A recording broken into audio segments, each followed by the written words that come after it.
Hello everyone, and welcome to my channel. I am here to help you today.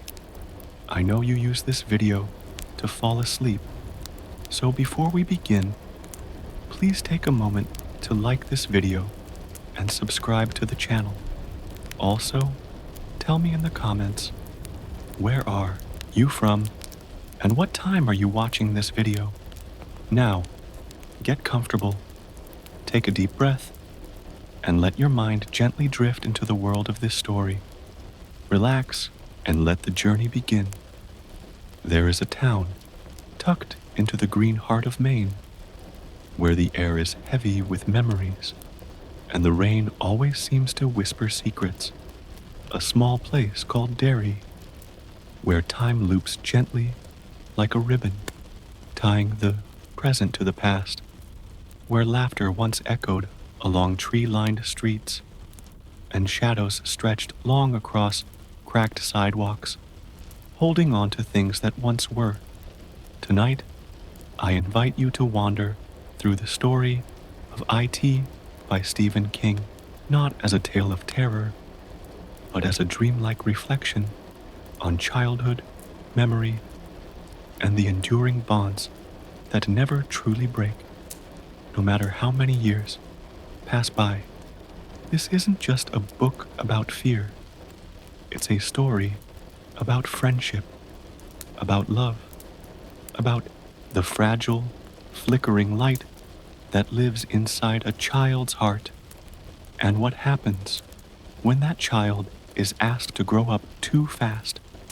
The novel IT was published in 1986, yet it feels timeless, stretching across decades, carrying us between the 1950s and the 1980s with a kind of soft, aching magic. In Stephen King's hands, Derry becomes a place both real and surreal, where the line between memory and dream is delicate and easily crossed. At the heart of it all are 7 children, misfits, dreamers, each of them carrying burdens too, heavy for small shoulders, and yet they find each other, and in that fragile union, something beautiful happens. They become a circle, a constellation, bound not just by shared fear, but by shared courage.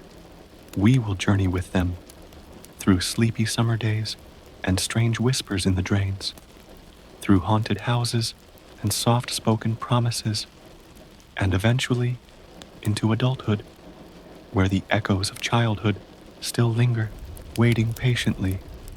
But don't worry, there will be no screams here, no sharp corners or sudden frights. Instead, this is a lullaby of memory, a moonlit walk through Derry's rain-dappled streets, a story told not with shouts, but with soft voices and steady hearts. Close your eyes now. If you haven't already, let the real world drift into the background. Let the rhythm of your breath slow, like the gentle turning of pages, because the town of Derry is waiting. Its secrets are quiet tonight, and its story begins like all stories do, with children, with wonder, and with something hiding just beneath the surface. The dream of Derry, imagine. A town that smells faintly of old paper, iron rails, and maple leaves, where the river curves like a silver ribbon through the woods, and the wind carries the laughter of unseen children. Derry is not large, but in its smallness, it holds a vastness, a layered, living memory, where generations have grown, played, and vanished like mist at dawn. It is a place where time feels soft at the edges, where the summer of 1958 is never truly over, where bicycles spin endlessly down sunlit hills, and kids with scraped knees and wild imaginations believe in things most adults have long forgotten. In this quiet town, The past never really stays buried. It sleeps, perhaps, waiting, and the grown-ups, so busy, so practical, tend not to notice the things that drift just out of sight. But the children see, they always do. They see the red balloon bobbing just above the storm drain. They hear the distant, echoing laughter that sounds a little too hollow, a little too old. They feel it in their bones, in their dreams. And so, our story begins with a storm and a paper boat and a little boy named George. But we won't rush there yet. For now, let's linger a while longer in the atmosphere of Derry. Let's sit beside the Kenduskeag stream as it sings its soft, watery lullaby through the town. Let's walk down Witcham Street, where the trees lean slightly forward, as if listening. Let's feel the slow turn of a town that holds its breath and holds its secrets. Because this isn't just a horror story. Not here, not tonight. This is a story about what it means to be young, to be afraid, to be brave, to love without knowing what it means, and to remember, deep in the quiet hours of the night, what it once felt like to believe in something bigger than yourself. This is Derry, and this is it. The Dream of Time. 2 summers. One story. The story of IT moves gently between 2 timelines. 2 summers, like twin stars reflecting each other across a gulf of years. One in 1958, the other in 1985. But time in Derry doesn't run straight. It loops, it whispers, and in this story, time folds in on itself like a letter kept in a drawer. Faded ink, corners soft with age, but the words still linger, still ache, still mean everything. In 1958, we find our young heroes: Bill, Ben, Beverly, Eddie, Mike, Richie, and Stan, each one carrying pain in their own quiet way. Bullies chase them, parents misunderstand them, and the world, so often cruel and indifferent, seems to grow darker each day. But somehow, through all this, they find each other, drawn together not by accident, but by something deeper, something ancient, something that perhaps recognized the light inside each of them and pulled them toward one another. They call themselves the Losers Club, but in truth, they are anything but losers. They are dreamers, fighters, survivors. They are the children who see the cracks in the world and choose to stand in them, shoulder to shoulder, hearts beating as one. And then there is the other summer, the one in 1985, now grown, scattered across the country. They have become adults with polished lives and forgotten memories. The town of Derry is a blur, a shadow, a distant hum at the edge of their thoughts, until one night the phone rings, and the past returns. Something ancient has awakened once again beneath Derry, and the losers must come back, returning not just to a town, but to who they once were, to keep a promise, to face what they couldn't finish, to remember, and to fight once more. But this story is not about the fight, not here, not tonight. It is about the return, about the way the heart stirs at the mention of an old friend's name, about the slow rediscovery of parts of yourself you thought were long gone. It is about the walk home, through the old neighborhoods, past the rusted swing sets, down into the sewers of the soul, where forgotten fears sleep and old courage waits like a match, just needing a spark, the shape, beneath the surface, and beneath all this, beneath the streets, the smiles, the sleepy New England town, there is something ancient, something watching, but we will not shout its name here. We will not tremble before it, because in this telling, we do not give fear our full attention. Instead, we sit with the feelings it stirs, and we listen to the loneliness beneath the laughter, to the aching silence of growing up, to the way children know, deep down, when something is wrong, even if they can't explain it.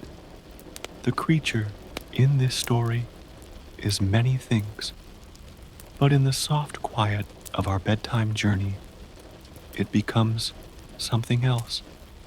It is the shape of grief, of childhood, trauma, of the things we carry into adulthood and pretend we've forgotten. It becomes a metaphor, a symbol of the shadow all of us walk beside at one point or another. And in that way, this isn't just a story about a monster in the sewer. It's a story about us, about how we face what haunts us, and how we find our way back to the light. The poetry of fear and friendship in a tea, Stephen King writes, with a kind of aching clarity of small town lives and big, invisible wounds, of the tiny tragedies that shape us, of the magic that lives in the space between friends. And in the pages of this long, winding book, there is a truth so tender and so universal that it sings softly in the background, like a lullaby you once knew by heart. It says, "You are not alone." It says, "There was a time when you were brave and kind and full of wonder." And it asks, can you remember that child? Can you still hear their voice far away inside you, calling out, gently entering the world of the story? So now, dear listener, we are ready. The streets of Derry are quiet tonight. The streetlights glow in soft halos through the fog, and the town waits, as if holding its breath, just for you. You walk past the old houses, their porches creaking gently in the night breeze. You hear the faint sound of a bicycle wheel spinning. You catch the distant echo of laughter, children's voices fading into memory. And as you walk, you begin to remember. You remember the smell of summer rain on pavement. You remember what it felt like to hold a friend's hand when the dark got too close. You remember a time when the world was bigger, stranger, and somehow more beautiful. This is the world we are entering now, not with fear, but with wonder, not with haste, but with the slow reverence of a bedtime story. So rest easy, let your breathing slow, let your thoughts unwind like a ribbon from a child's hair. Let your heart open just a little as we begin our journey, because this is it, and this is the beginning. Chapter 1, The Fall of Paper Boats. Let us begin with rain. Soft, steady, silver rain, falling on a gray October afternoon in the town of Derry. It is 1957, and a little boy named George Denbrough stands at the edge of his street, cradling a small paper boat in his hands. His brother, Bill, sick with the flu, has crafted it lovingly from waxed newspaper, and George, in his bright yellow slicker, beams with pride. The streets are wet, the sky is pale, and the rain carves a winding path down Witcham Street.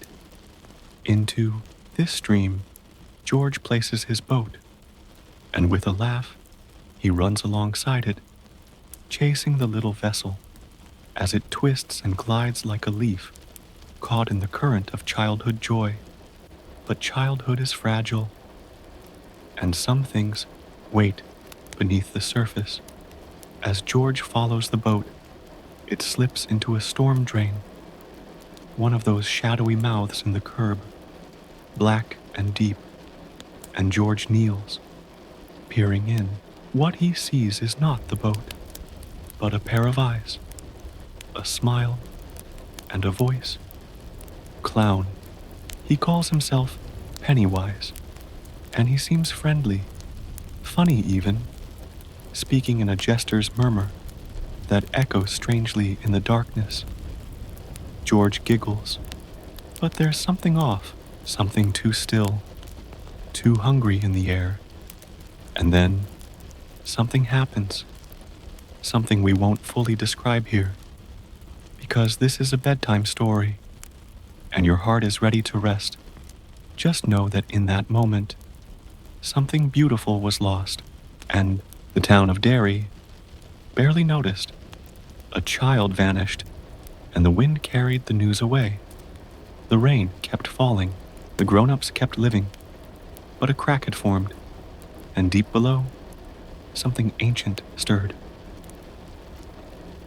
Chapter 2. The Call from the Past. It is now 1985, far from Derry. In a series of quiet lives stretched across America, 7 adults live unaware of what once happened in their childhoods. They remember only fragments, dreams, feelings, the scent of something strange, the sound of a bicycle on gravel, and then the phone rings. One by one, each of them receives a call. The voice on the other end belongs to Mike Hanlon, the only one who stayed behind in Derry, the librarian, the watcher. He tells them it's back. At first, they don't understand. And then, like a mist, clearing from a mirror, the memories begin to return. They promised, all those years ago, they made a sacred vow. If I'd ever comes back, we come back too. And so, they return. Bill, now a writer, haunted by the sound of stuttering words. Ben, now an architect, who once found solace in books and silence. Beverly, a designer, escaping a life of bruises and broken promises. Eddie, still cautious, still listening to the echo of his mother's fears. Richie, the voice behind voices, hiding his truth in laughter. Stan, so careful, so composed.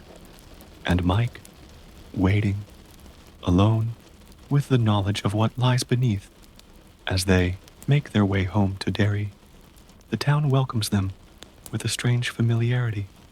The streets unchanged, the houses smaller, the air thicker, and somewhere below, it waits. Not just the creature, but the memories, the pain, the wonder, the bond. It all begins to resurface. But this time, they are not children.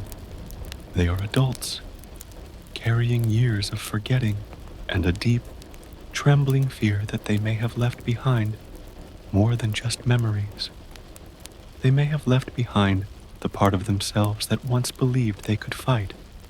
And so begins the slow return, not just to a town, but to the selves they once were, to the Losers Club. Chapter 3. The Reunion at Jade of the Orient. There is something gentle, almost sacred, about returning to old friends after many years. You do not always recognize the faces right away, but the souls? The souls remember. The Losers Club, now adults, gather once again in Derry, in a small, dimly lit Chinese restaurant called Jade of the Orient. Red lanterns sway quietly overhead, The scent of ginger and warm rice curls through the air. Chopsticks click gently against porcelain, and for a moment, there is laughter. Not the nervous laughter of people trying to remember, but the real kind, the kind that springs from something deeper, an ancient bond buried under layers of time and forgetting. Bill arrives first. His eyes are older now, yes, but still filled with that fierce, protective light. Beverly comes in next, her smile warm but fragile, like stained glass that's been repaired too many times. Ben, quiet and lean, steps through the door like a whisper. No longer the boy who once hid in the library, but still carrying that same gentle heart. Eddie clutches his inhaler, as always, but there's a strength behind his hesitation, kind of subtle bravery. Richie, loud and bright as ever, wraps the room in humor, masking his unease in a flurry of voices and jokes.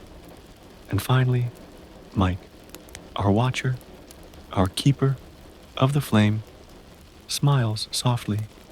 He has aged, yes, but there is something timeless in his eyes. He never left Derry. He remembers everything. Only one seat remains empty. Stanley. The room notices his absence, like a breath being held. And then Mike shares the truth. Stan will not be joining them. He has taken his own life, quietly, alone. The table falls silent, and it is here, in this hush, that the weight of their return begins to settle. Not just the fear, not just the memory, but the sorrow, the loss, the unspoken understanding that something once whole is now missing. Yet in that space, something begins to rise, a shared resolve, a remembering of who they were and why they came back. They eat. The food is familiar, sweet, spicy, comforting in its warmth, and for a time, it feels almost like childhood again, like a summer evening where time moved slowly, and every bite tasted like hope. They tell stories. They tease each other gently. They begin to stitch the seams between past and present, pulling at the threads of memory. But Derry never lets them forget for long. At the end of the meal, fortune cookies arrive. At first, they laugh. These simple slips of paper and hollow cookies, childhood relics. But the laughter fades, for inside the cookies are not fortunes, but strange, terrible things. A black beetle, an eyeball that blinks, a bloodied tooth, a tiny bird, still fluttering, each one tailored, each one meant for a memory. The air thickens. The room grows cold. They're not imagining this. Derry is speaking. The past is awake. And so, their dinner ends, not with dessert, but with dread. Still, they remain, because they remember the promise. Because even though they are afraid, they know something greater lives between them, something stronger than fear. They leave Jade of the Orient in silence, walking back into the quiet, Derry night. The town watches, the sewers whisper, and in the shadows, it waits. But for now, the losers are together, even in their sorrow, even in their silence. And that, perhaps, is the beginning of hope. Chapter 4. The Echoes of Childhood. The night in Derry is quiet, but it is not still. Beneath the sleepy hum of street lamps and the hush of trees swaying gently in the dark, something moves, not in the streets, but in the minds of those who've returned. They have gathered, yes, But now they must walk alone. Mike, gentle and steady, has asked them each to take time, to roam, to remember, and so they do. One by one, they slip out into the town like drifting leaves, caught on soft breezes of memory. They are searching, not for IT, but for the children they used to be. Bill's walk, memory of a bicycle. Bill Denbrough finds himself standing outside a junk shop, and there, in the dim, dusty window, he sees it, silver, his old bicycle, the one that once carried him, faster than fear, faster than sadness, faster than loss. He steps inside. The shop is quiet, filled with the scent of rust and old stories. The shopkeeper, kind and slow-spoken, lets him take it for a ride. And so, Bill rides down the streets of Derry. The tires hum against the pavement like a lullaby, and for a moment, he is 11 again. He feels the wind in his face. He remembers laughter and a boy running beside him, George. The ache in his chest deepens, but it does not break him. He rides through it, past it, toward a memory that is both beautiful and unbearable. Beverly's Walk, the house on Lower Main. Beverly walks alone to the apartment where she once lived. The building stands tall, though the bricks seem older now. The air smells faintly of mildew and wilted flowers. She knocks. A woman answers, an old woman, small and smiling sweetly, who invites her in. The apartment looks the same. The wallpaper, the kitchen table, the teacups are delicate. The tea is warm, but something is off. The air shifts. The woman's voice becomes strange. Her smile stretches too wide, and Beverly begins to remember the fear, the hands that hurt, the pain that hid in plain sight. The woman is no woman at all, and when Beverly flees, heart racing, tears rising, it is not just from the illusion or from IT's latest disguise. It is from the part of her that still believes she deserved the pain, but she doesn't. Not then, not now. Ben's Walk, the school library. Ben finds his feet taking him toward the library, the place where he once hid, between books, beneath words, inside stories that never hurt him. The reading room is quiet.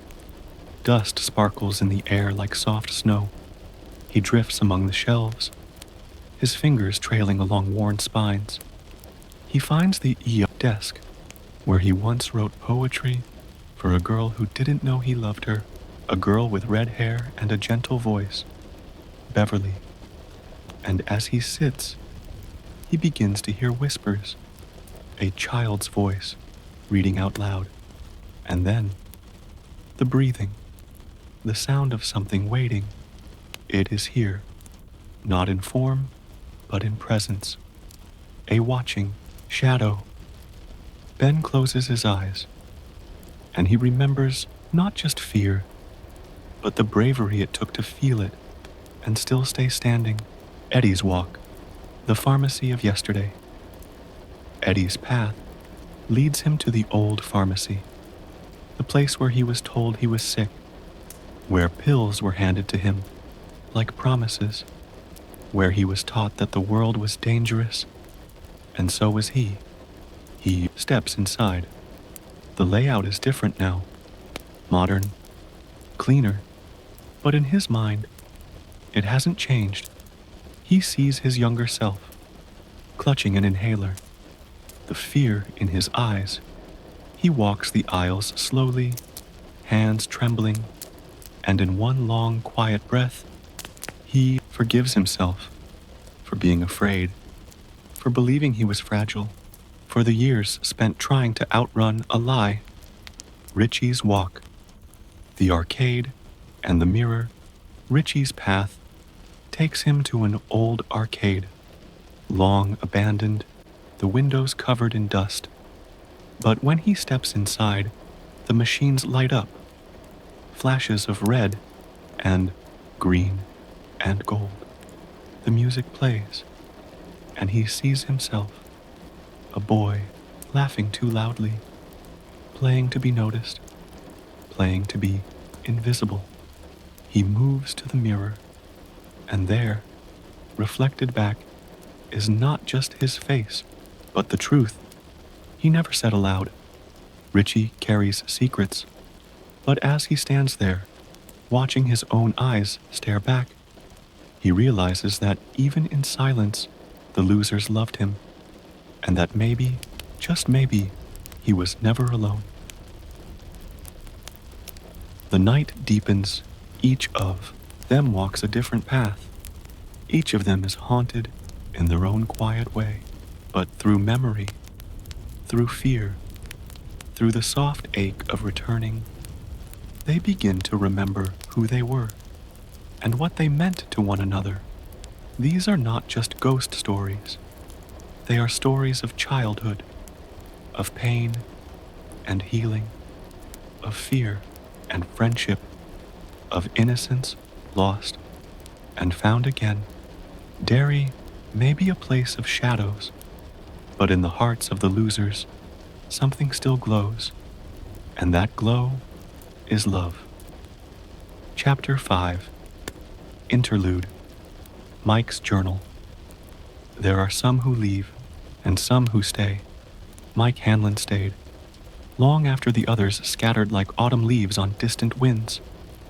Mike remained in Derry, the keeper of memory, the watcher beneath the whispering trees, the lighthouse in the fog.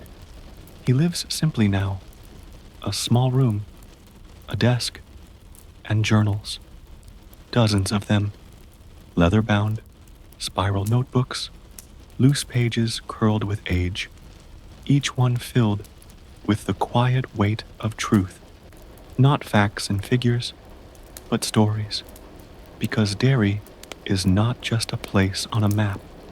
It is a wound that smiles, a mask worn by something ancient, and Mike has made it his life's work to understand the shadow behind that smile, the history beneath the streets. In the dim glow of a desk lamp, Mike writes. The pen moves slowly, his hand steady, his thoughts flowing like a river at twilight. He writes of strange disappearances in the 1700s, a settler party vanished without a trace, of a lumberjack camp where men danced beneath the moon and then were found torn apart the next morning. He writes of fires that started from nowhere, of poisoned water, of missing children, always missing children. Every 27 years, the pattern repeats, like the ticking of some terrible clock. Feast, sleep, forget. Feast, sleep, forget. And the town forgets, always forgets, except Mike. He remembers the rhythm of fear. He writes not just the facts, but the feeling. He remembers the way the air felt heavy in 1958, how the town seemed to hold its breath, as if something vast and cruel stirred just out of sight. He describes the feeling of walking down Neibolt Street, where the houses seemed to breathe behind their shutters, where shadows whispered names that hadn't been spoken in years. He remembers the way It would change form, becoming whatever you feared most. For Eddie, it was disease. For Ben, the mummy. For Beverly, blood. For Bill, always, it was George. But IT was never just a clown, never just Pennywise. That was only one face of something much older, something that came from below. Derry's silence, Mike. reflects on how the town forgets, not like memory loss, but like a spell. People see things they shouldn't, then blink and move on. A balloon drifts down the street in July. No child holding the string. A sewer grate drips red, and no one says a word. Mike understands now. It's not that Derry chooses not to see. It's that it doesn't allow them to. IT clouds the town, covers the truth like snow on footprints. But for those who've seen it before, for the losers, the snow is melting. The journal entry. I called them. Mike pauses, puts down the pen, looks out the window at the sleeping town, then turns the page and writes a simple line. I called them. I asked them to come back, and they came. He writes each name softly, as though speaking them aloud in his mind. Bill, the heartbeat of their childhood. Beverly, fierce and tender. Ben, the soul of poetry. Richie, the voice that never silenced fear, only masked it. Eddie, brave in ways no one ever saw. Stanley, whose absence now echoes like a lullaby cut short. He does not cry, but his hand stills. He writes one more line. We were children, now we are not. But maybe, just maybe, we still remember how to fight. A whisper in the dark, the lamp flickers.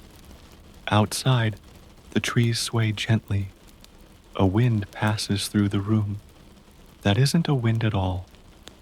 Just the soft pressure of something. Watching, Mike feels it. The presence. The thing that waits beneath the town. He closes the journal. He doesn't lock it. Because this isn't about secrets anymore. This is about remembering. And remembering is how they win. The quiet resolve. He stands, moves to the window, and looks out over Derry. The lights of the town flicker softly in the night, like stars drowned in a sea of fog. And somewhere, deep below, it dreams. But Mike is awake. And as long as he remembers, as long as even one of them remembers, there is hope. Because IT feeds on fear, but the losers feed on something stronger. Memory, friendship, love that never left. Mike breathes in deeply, and the night does not feel so heavy anymore. Chapter 6. The House on Neibolt Street. There is a house in Derry that breathes, not with lungs, but with memories.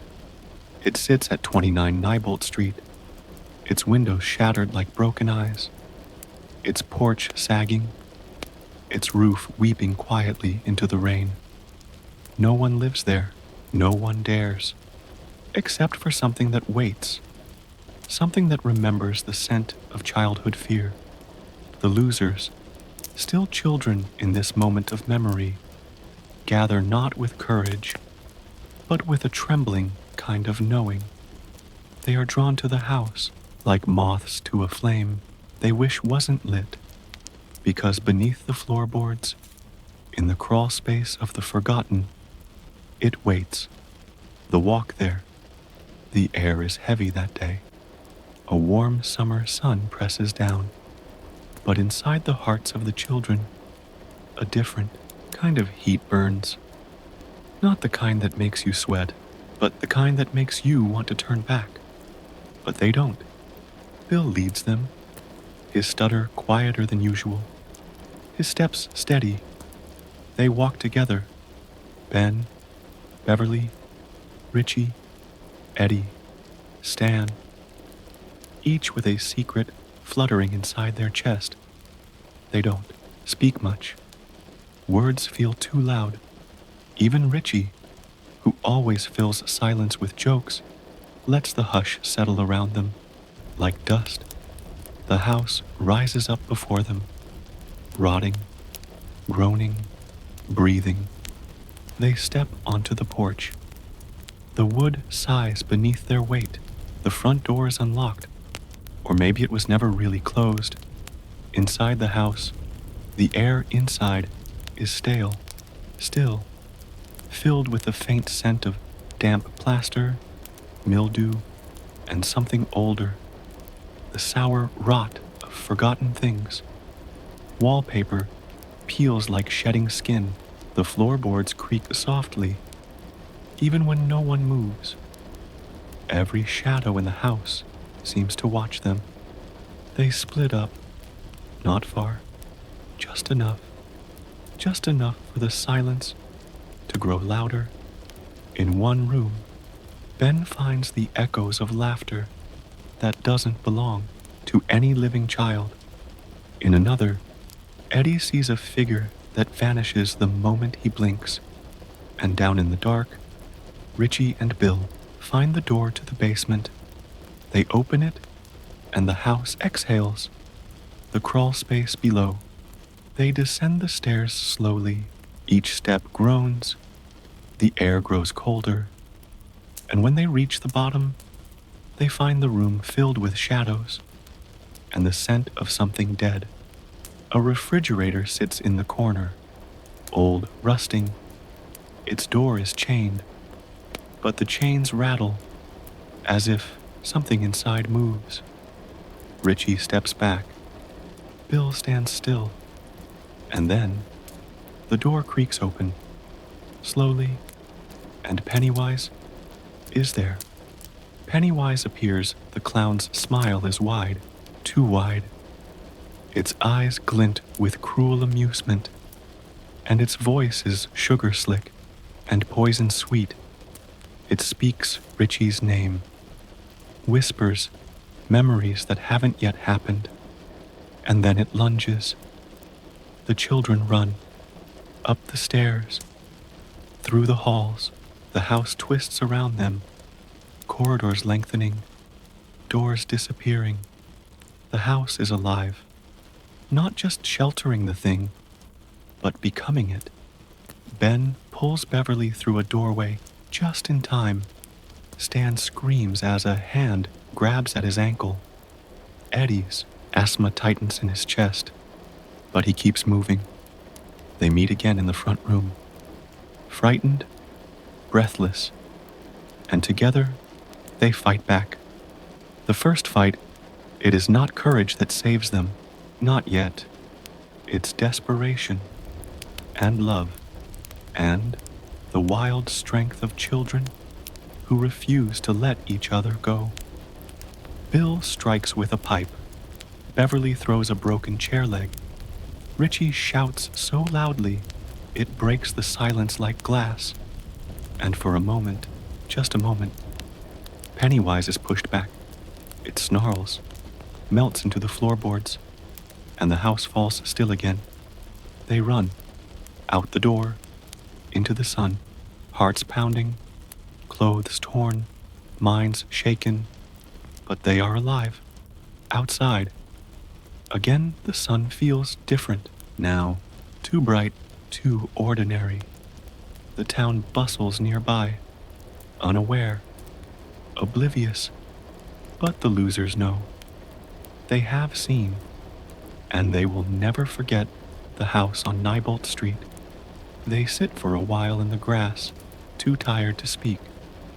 The breeze passes gently through the trees, as if trying to soothe them, and though none of them say it out loud, they understand something now, that it is real, and it knows them, but more importantly, they know each other, and that knowing, that bond, may just be enough to hold the darkness back.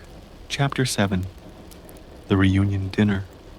The rain begins to fall lightly over Derry, a soft percussion against the windows and streets. It is not a storm, not yet, just a gentle reminder that some things are beginning again. Inside a quiet Chinese restaurant, the lights glow low and golden. The booths are deep and cushioned, the air warm with the scent of ginger, sesame, and stories that have not yet been spoken aloud. One by one they arrive, not children now, but grown. Their hair is thinner, their faces lined in places where laughter once lived freely, and yet, beneath it all, something familiar glows in their eyes, a light they didn't know they still carried. Bill is the first to enter. His stutter returns faintly at the sight of the others. He smiles. It's both nervous and real. Beverly arrives next, graceful, poised, but with shadows beneath her eyes. Her smile is soft, and when she sees Ben, there is a silence between them that speaks louder than any greeting. Richie bursts in like a breeze, jokes already forming, eyes darting, never quite letting the silence settle too long.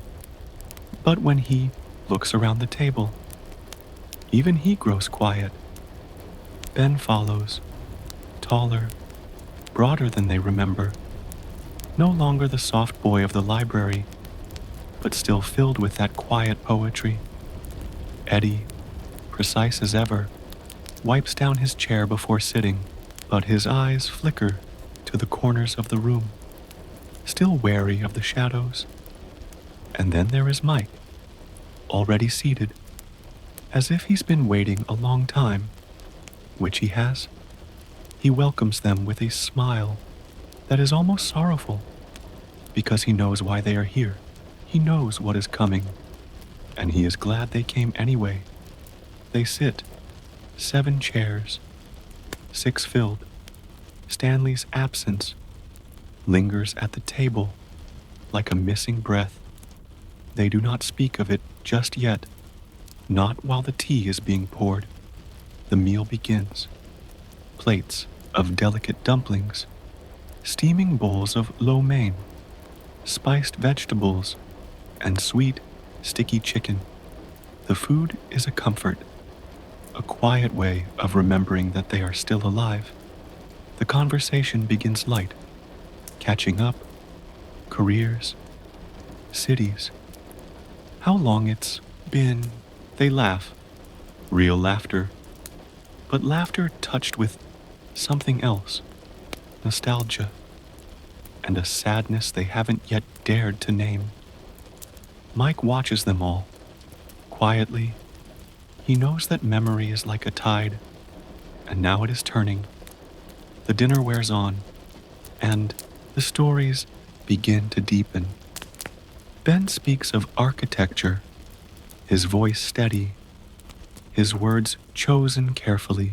But when Beverly asks if he's married, his smile falters. Richie tells a story so absurd they all laugh, but no one misses the way his hand trembles slightly as he lifts his glass. Eddie speaks of business, logistics, contracts, rules, but when the lights flicker, his knuckles whiten on the table's edge, and Bill listens more than he speaks. When he does speak, it's often of George, not directly, but through little things, a pause, a look. Beverly listens to them all, but her mind drifts to things she hasn't said, things she thought she'd buried for good. Then comes the fortune cookies, a little tray placed at the center of the table, sweet smiles wrapped in paper, tiny messages written as if by chance. They each take one, a playful ritual, soft end to a heavy meal. But these fortunes are not playful. The cookies crack open, and from them spill horrors, one by one. Not ink on paper, but things. A bloodshot eye, blinking, tiny bird, wing broken, a claw, a scream, a heartbeat made of teeth. No one else in the restaurant sees it, only them. The table falls into silence. The laughter is gone now. washed away like chalk in the rain. For the first time since their return, they understand, truly, why they were called back. The thing they once faced, it is awake again, and it remembers them. After a long silence, Mike speaks, softly. He tells them it's real, that it's happening again, that the disappearances have started, just as they did before. He tells them they made a promise to finish what they began. They do not speak for a long time. Each of them turns inward, falling through the long corridors of memory, down into the places they tried not to visit, but the bond between them is stronger than fear. It always has been. They leave the restaurant slowly, the night air cool against their cheeks, and though they say goodbye for now, they all know they will return, not just to Derry, but to the house, the tunnels, the shadows, to the heart of It, because they must, because they are the only ones who can, and because even in the darkest places, a light remains, the light of old friendships, of promises kept, of love that never dies. Chapter 8. The Summer of '58. There is a moment in every childhood when the world seems to pause, held in a perfect stillness, before it breaks, before everything changes.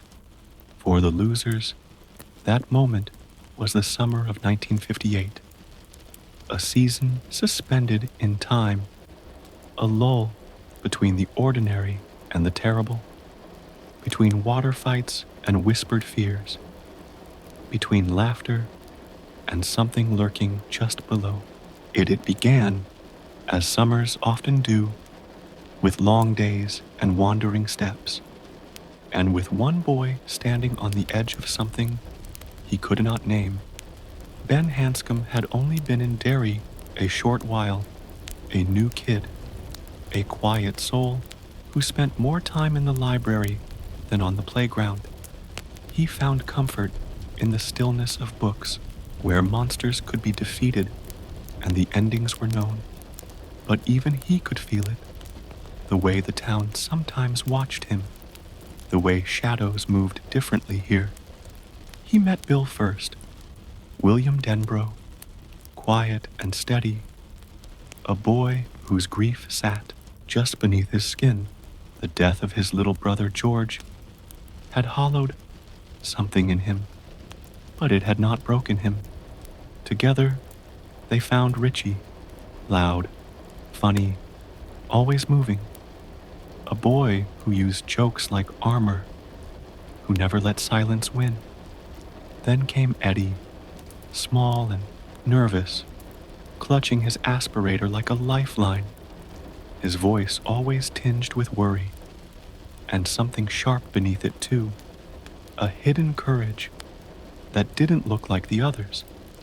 They were four, not quite a group, not yet, but something had begun to form, and the summer opened up before them, hot, green, humming with the sound of cicadas. They built a dam in the Barrens, a secret place, wild and tangled, where they could be free. The world above faded there, the bullies, the parents, the quiet dread that hung over Derry like a fog. In the Barrens, they made something of their own, a place where laughter echoed louder, where fear took a step back, at least for a little while. The others came slowly. Beverly Marsh was the next, red-haired, fierce, and quiet all at once, a girl whose home was filled with silence that bruised. But in the Barrens, she laughed. She became their missing piece, not because she was different, but because she was exactly the same, lonely, wounded, looking for something that felt like a beginning. Then came Stanley, Stan Uris, orderly and composed, with a voice that stayed level, even when his eyes flickered with uncertainty.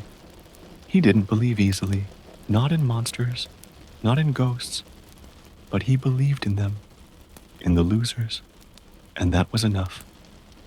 Mike Hanlon joined last, the quiet boy with eyes too old for his age. He brought with him stories of fires and voices in the smoke, of disappearances that didn't make the news. He was the first to truly see the pattern and to name what they all feared.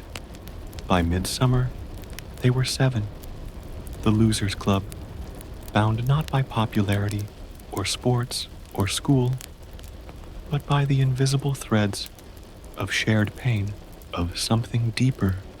They didn't say it aloud, but each of them carried something broken, and together they became whole. But even in the sunlight, shadows lengthened. The first time they saw it fully wasn't in the Neibolt house, and it wasn't in dreams.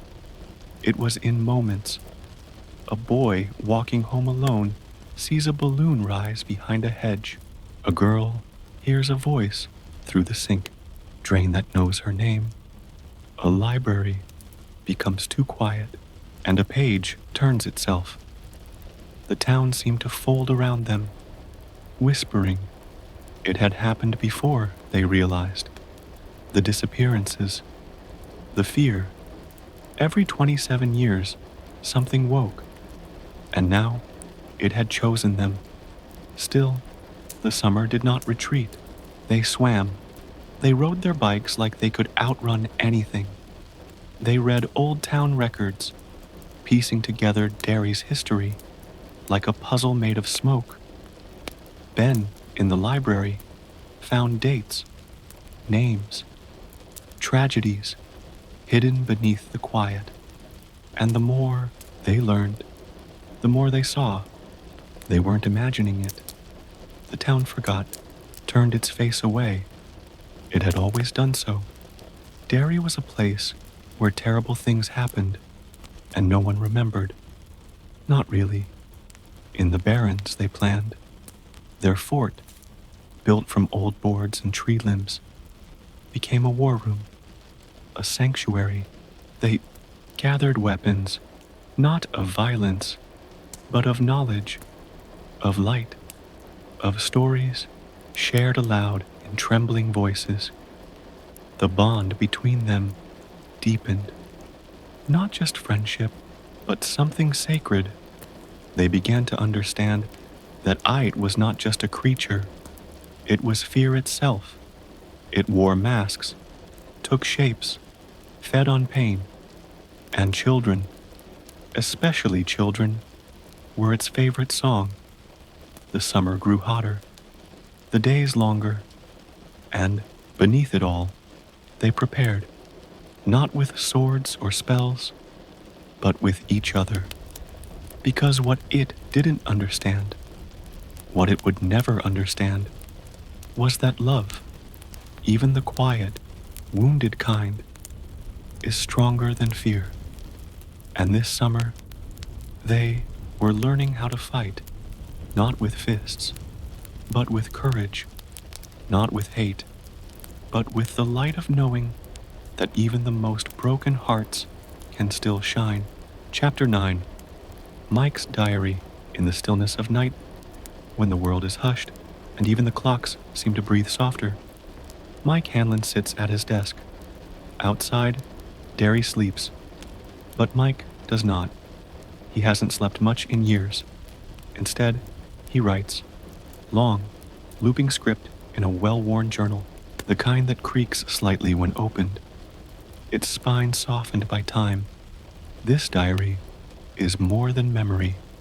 It is evidence, proof that something has lived beneath Derry, feeding, waiting, watching. Mike, the last of the losers to stay, became the keeper of the story, not by choice, but because someone had to remember. Someone had to be ready when the cycle began again, and it has. The diary is filled with entries. Some date back decades to the days just after the losers left Derry, when their memories began to fade like chalk washed away by rain. It always happens that way. The further they traveled from Derry, the less they remembered. It was the town's way of protecting itself, or perhaps of protecting it.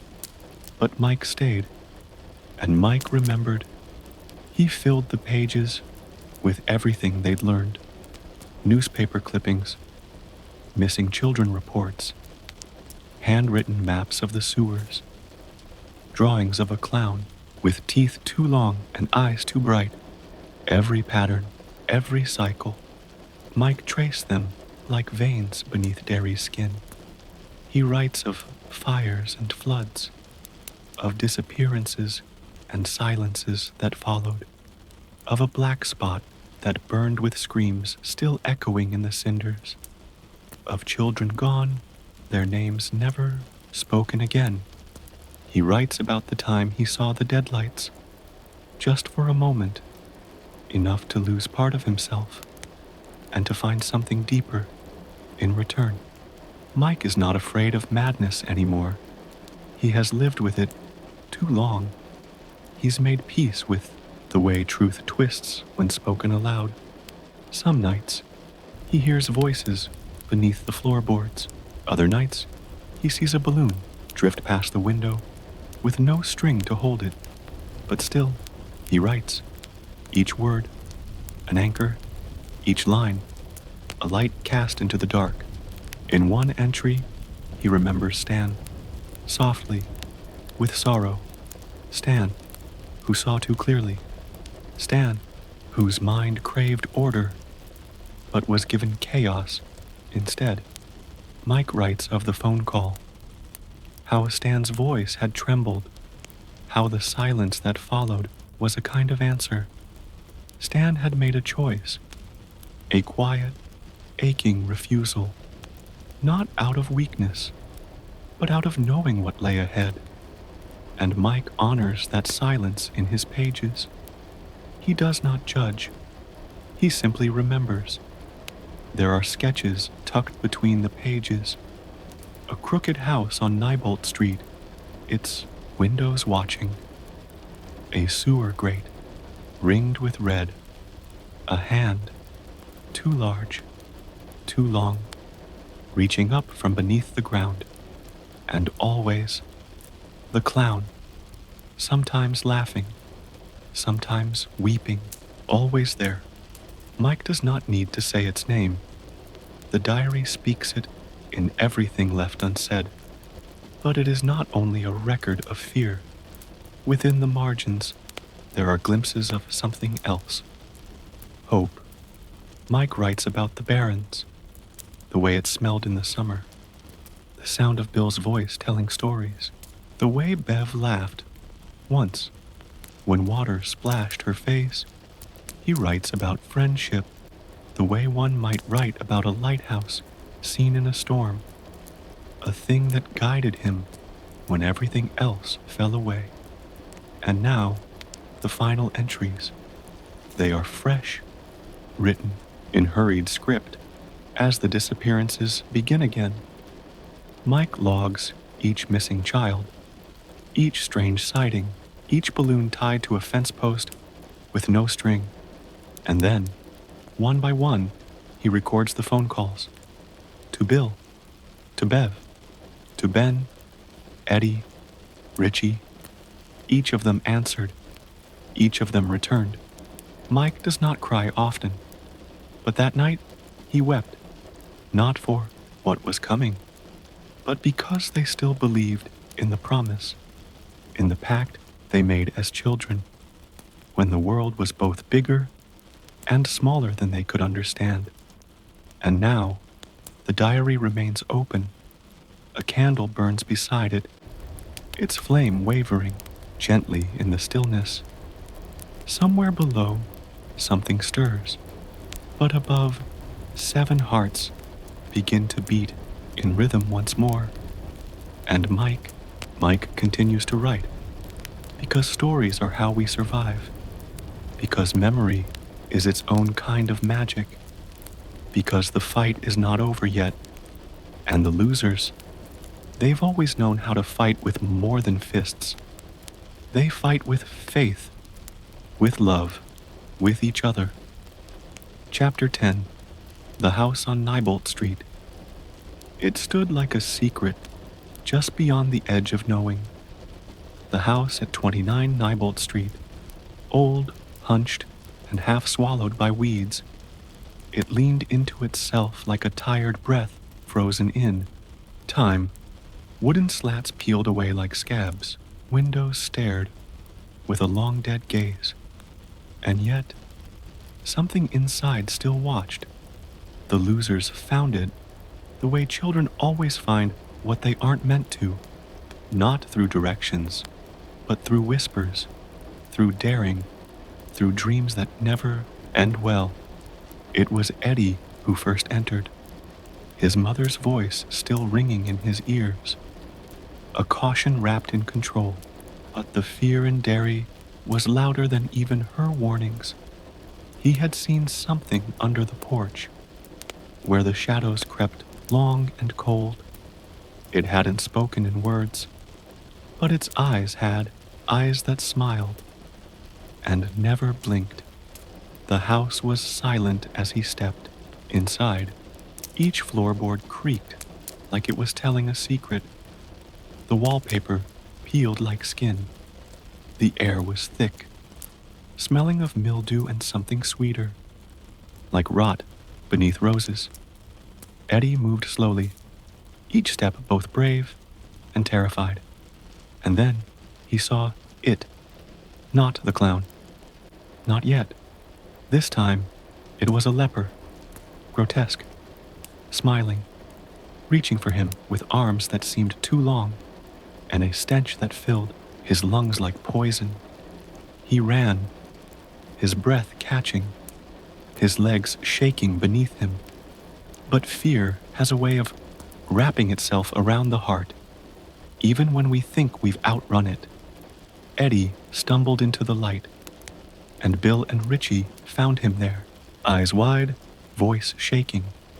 He told them everything, and instead of laughing, they believed him, because they had seen things too. The three of them returned to the house, not with courage, but with necessity. Something about that house called to the worst parts of what they remembered. The door groaned open like a scream turned inward, and the light inside was wrong, yellowed, flickering. Time didn't move the same way in that house. Upstairs, the hall stretched too long. Downstairs, the basement felt like it had no end. They found themselves separated, each of them pulled into a fear made flesh.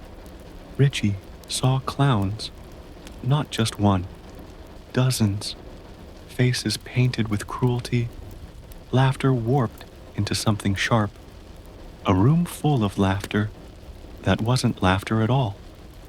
Bill, meanwhile, heard Georgie, his voice soft and trembling, calling to him from behind a door that shouldn't be there. Bill, help me. But Bill knew deep in his bones, that this was not his brother, that Georgie was long gone. Still, hearing the voice was like feeling a wound torn open again. And yet, Bill stepped forward, because love can make us brave, even when we are broken. Downstairs, Richie and Bill found each other again, their voices cutting through the dark. And then, it appeared, this time as the clown, Pennywise, smiling, floating, his eyes gold and endless. He did not run toward them. He simply was, and that was enough to make the air tremble, enough to freeze the blood. He whispered things they could not repeat, things that burrowed beneath the skin, things that lived in their dreams long after But together they stood, they ran, yes, but they ran together, and in that there was a kind of strength. The door slammed behind them as they spilled out into the daylight, and the house seemed to exhale, almost disappointed. Later, they spoke of it in the barrens, the rot of the house, the way it breathed, the way it changed shapes, not into a monster with claws and teeth, but into fear. Their fear. Each of them saw something different, and yet the source was always the same. They made a vow, there in the circle of trees, that they would face it, not just run, not just hide, but fight, even if they didn't know how, even if they were scared, because something in them understood that if they didn't stop it now, it would come back, again and again, and maybe next time there would be no one to remember. As the summer deepened, so did the terror.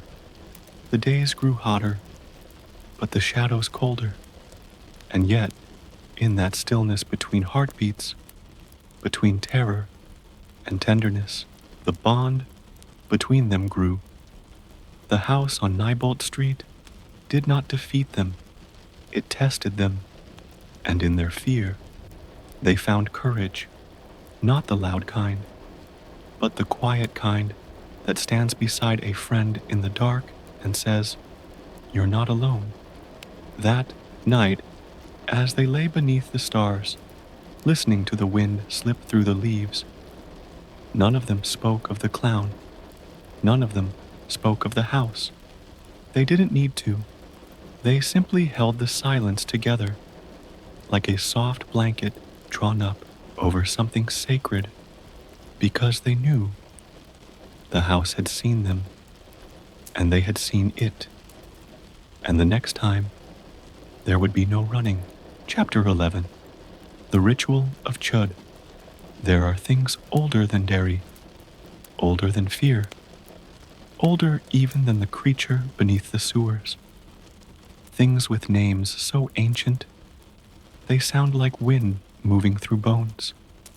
One of those names is Chud, a ritual, a battle of wills, a kind of magic so quiet and strange that even the earth holds its breath when it is spoken. The losers didn't learn about it from books, not really. Instead, it came to them like a dream. Through stories Bill remembered, tales passed down like lullabies with teeth, and through visions, wild, spiraling, terrifying visions that came to them when the veil between the waking world and the hidden one grew thin. It was in those twilight moments, when day met night and thought became feeling, that they began to understand this thing, this ET, was not just a creature. It was a force, a shapeshifter, a being from another place, where the rules of earth and time do not apply. To face ET, they would need more than bravery. They would need imagination, belief, and something sacred that lives only in children, the ability to make what is invisible real. They gathered in the barrens, circle complete, each of them holding their fear in one hand and their friendship in the other. Bill spoke of the ritual of Chud, not in firm, confident terms, but in gentle wonder. He described it like a story his younger self half remembered, about biting down on a tongue, about making IT laugh, about trading riddles and staring into the eyes of the thing without blinking. The ritual wasn't about fighting, not in the way grown-ups understood. It was about holding a shape in your mind, a belief, and refusing to let go, even when fear clawed at the edges. Even when the dark laughed back, they prepared as best they could. Some drew symbols in the dirt. Others gathered objects that felt important. A slingshot, silver coin, scraps of belief held together by trembling hands. And then they went down into the sewers, into the belly of the thing that had haunted their dreams and their waking days. The air grew heavier with each step. Walls closed in, water dripped like ticking clocks, and somewhere deep in the dark, it waited. The final chamber was not a room, but a void, a place that pulsed with light and madness. The deadlights, they would later call it, a swirling, hypnotic center that could unmake the mind in a single glance. There, the ritual of Chud began. Bill stepped forward first, his voice soft but clear. He closed his eyes and reached into the dark with more than his hands. He used memory, imagination, love. He saw Georgie, smiling, whole, and he held on to that image as fiercely as he once held his brother's hand. He challenged it, not with strength, but with story, with belief. And the others joined. One by one, they added their memories, their fears, their truths. Richie, with his jokes, the laughter that masked pain, but also pierced through illusion. Ben, with his poems, words that shaped the world more gently than fists ever could. Bev, with her fire, the way she carried both sorrow and strength in equal measure. Mike, the historian, Eddie, the worrier, each of them brought a piece of the puzzle. Together, they created a web of belief stronger than any one of them alone. The ritual of Chud was not a single moment. It was a battle that took place in the space between thoughts, between breaths. It tried to break them with illusions, with screams, with visions of failure. It showed them futures where they lost, where they forgot, where they turned on each other. But through it all, they held on to each other, to childhood, to the golden thread of faith they'd carried since that first summer together. And it weakened, not because it was beaten in the way monsters are, slain in stories, but because it could not stand against the full force of connection, real, human connection. And then it was done. The light dimmed, the air shifted, IT retreated, not destroyed, but driven back into sleep. For a time, the losers emerged, changed, not with cheers, but with silence, the kind of silence that follows a long cry or the end of a dream you're not sure you wanted to wake from. They had faced IT, and for now, they had won. The ritual of Chud, in the end, was not about magic words or glowing symbols. It was about belief, about the stories we tell ourselves and each other to keep going when the dark presses in. And in that circle, in that moment, they were not just children. They were warriors of memory, keepers of light, bound forever by something stronger than fear. Chapter 12. Walking Tours. The rain had stopped, but the air still held the scent of old storms, of earth turned soft, of roots remembering. In the present, the losers had returned to Derry, each drawn back by Mike's call, each unsettled by a memory they couldn't quite hold, yet couldn't quite escape. Now, with their reunion complete, they began to walk, not just through streets and sidewalks, but through time itself. These were not mere walking tours. They were pilgrimages of the heart. Every corner turned, whispered a name. Every storefront held a ghost. Bill walked past the remains of the library. He remembered the whisper of pages, the stillness of dust on shelves, and most of all, he remembered Georgie, the small hand he never got to hold again, the smile that once lit up a yellow raincoat. He heard echoes, not with his ears, but with something deeper, a laugh from behind a shelf, a ripple in the glass of a memory he'd tried too long to smooth over. Bev returned to her old home. The building was still there, but the girl who had stood in its doorway, trembling under her father's shadow, was not. She knocked. A woman answered. Not her mother, not her father, just someone new, someone tired. Bev asked if she might look around, and for a moment, she did. The rooms were smaller now, the walls no longer threatening, just old, yet still. They remembered. She stood in the bathroom, where blood had once flowed from the drain, and no one else had seen it but the boys, her friends, her family. They had seen what others could not, and that, she realized, was love. Richie, always the joker, walked alone toward the movie theater, sunglasses on even though the sun had slipped behind clouds. He remembered laughter, endless summers of sneaking in through back doors, popcorn fights, soda stains.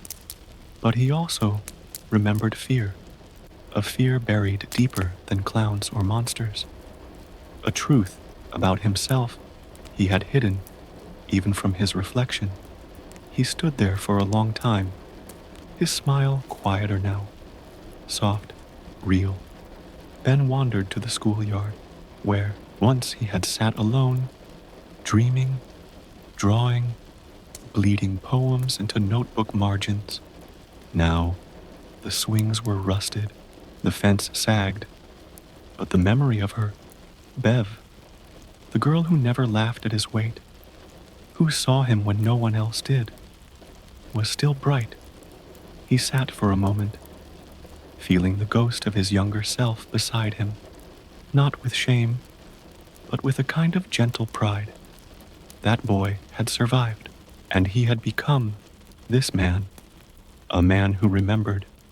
Eddie walked the path he had once taken to the drugstore, where his mother's voice had been louder than his own, where his fears had names: asthma, germs, sickness, death, but none of them had ever truly fit. He looked through the glass. The shop had changed, but the memory remained, like the faded shadow of a hand pressed long ago to a window pane. Eddie had spent a lifetime being afraid, and now he realized something quietly heartbreaking. He had also spent that same lifetime being brave, every day, every breath. And Mike, the one who had stayed, the keeper of memories, stood in the center of them all. He watched his friends return, watched them wander, remember, reopen doors that had long been locked. He had never left Derry. He had never forgotten, and that had cost him more than he could say. But now, seeing them here, he knew it had been worth it, because memory, even when it hurts, is sacred. That night, they met again, not in a clubhouse, not in a sewer, but in a quiet restaurant, where time felt soft and the air tasted faintly of nostalgia and something just out of reach. They didn't talk about it. Not yet. Instead, they shared small stories, laughed softly, passed around memories, like warm bread at a long table. There were pauses, yes, moments when silence fell like a curtain. But even then, they were together, and in the space between their words, something powerful began to bloom. Connection, the slow, beautiful kind, built not on what they had in common now, but on what they had once survived together. The walking tours were not just strolls through a haunted town. They were mirrors, showing them who they were, who they had become, and who they still might be. They were reminders that the past is not a chain, but a thread, one that binds, but also softens and teaches. And as they walked, Derry itself seemed to lean in, listening, waiting, because it was not done, not yet. Chapter 13, The Apocalyptic Rock Fight. It was a hot summer day, the kind that sticks to your skin and makes the world shimmer like a dream. The kind of day that lives forever in the marrow of your bones. The barrens, their sanctuary, breathed with the scent of wet earth, crushed weeds, and the laughter of children on the edge of something vast. The losers had gathered, not with a plan, not with fear, but with the silent understanding that sometimes you simply need to be near each other. There had been whispers of Henry Bowers, that his fury was growing, that his shadow stretched long and mean across Derry. But in that moment, the losers let it go. They told jokes, splashed their feet in the shallow stream, poked sticks at mysterious piles of stone and root, dreamed aloud about monsters, not knowing how close they truly were. And then, the air changed. It wasn't a scream that announced their arrival. It was a stillness, the kind that settles just before a storm. Then, rustling, boots on dry leaves, breath caught, Henry Bowers and his gang, teenage cruelty personified, sunburned, angry, hungry for power. They had followed the losers, watched them, waited for the right moment, and now they charged. The barrens, once a haven, became a battlefield, but not one of fists and fury alone. It was Ben who first reached for a rock, heavy, rough, warm from the sun. He didn't throw it in anger. He threw it in defiance, a simple, wordless cry. Not today, not us. And then the world erupted in stone. The losers, without needing to speak, joined in. Each one found a rock. Each one found a reason. They didn't fight because they loved violence. They fought because they had no choice. They fought to protect the laughter, the secrets, the fragile safety they had built in those woods. The air was thick with flying pebbles and shouted names. Sweat and dirt clung to their faces. Skin stung with near misses, but they were not afraid. Not in the way they had been when facing clowns with sharp teeth or drains that whispered. This was a different kind of fear, sharper, more familiar. Fear of being beaten by boys who walked the same hallways, but never truly saw them. Henry roared, he lunged, he swore, but the losers stood their ground. One by one, his gang began to falter. Victor, Belch, the others, faces bruised, egos bruised deeper. The tide turned, and as quickly as it had begun, it ended. Bowers, red-faced and seething, retreated into the trees, not defeated, but momentarily disarmed. The losers stood, panting, mud-streaked, hands scraped and trembling. They didn't cheer. They didn't laugh. They simply looked at each other and knew something had changed. This wasn't just a scuffle. It was a moment of becoming. They were no longer just a group of kids thrown together by chance. They were a unit, a bond forged under fire. They had stood together, and they would again. Later, they washed their hands in the stream. The water was cool, soothing. Their bruises would fade, but something new had taken root. A fierce, quiet pride. It wasn't about victory. It was about unity, about choosing again and again to stand up for one another, even when the world didn't. And, in the shadows of the woods, something else had watched, something ancient, something hungry. IT had seen the fight, had felt the collective force of their courage, and it was not pleased. Because courage, when shared, is a power far greater than fear. The apocalyptic rock fight, they would later call it, a name that sounded grand and mythic, as though passed down through ages.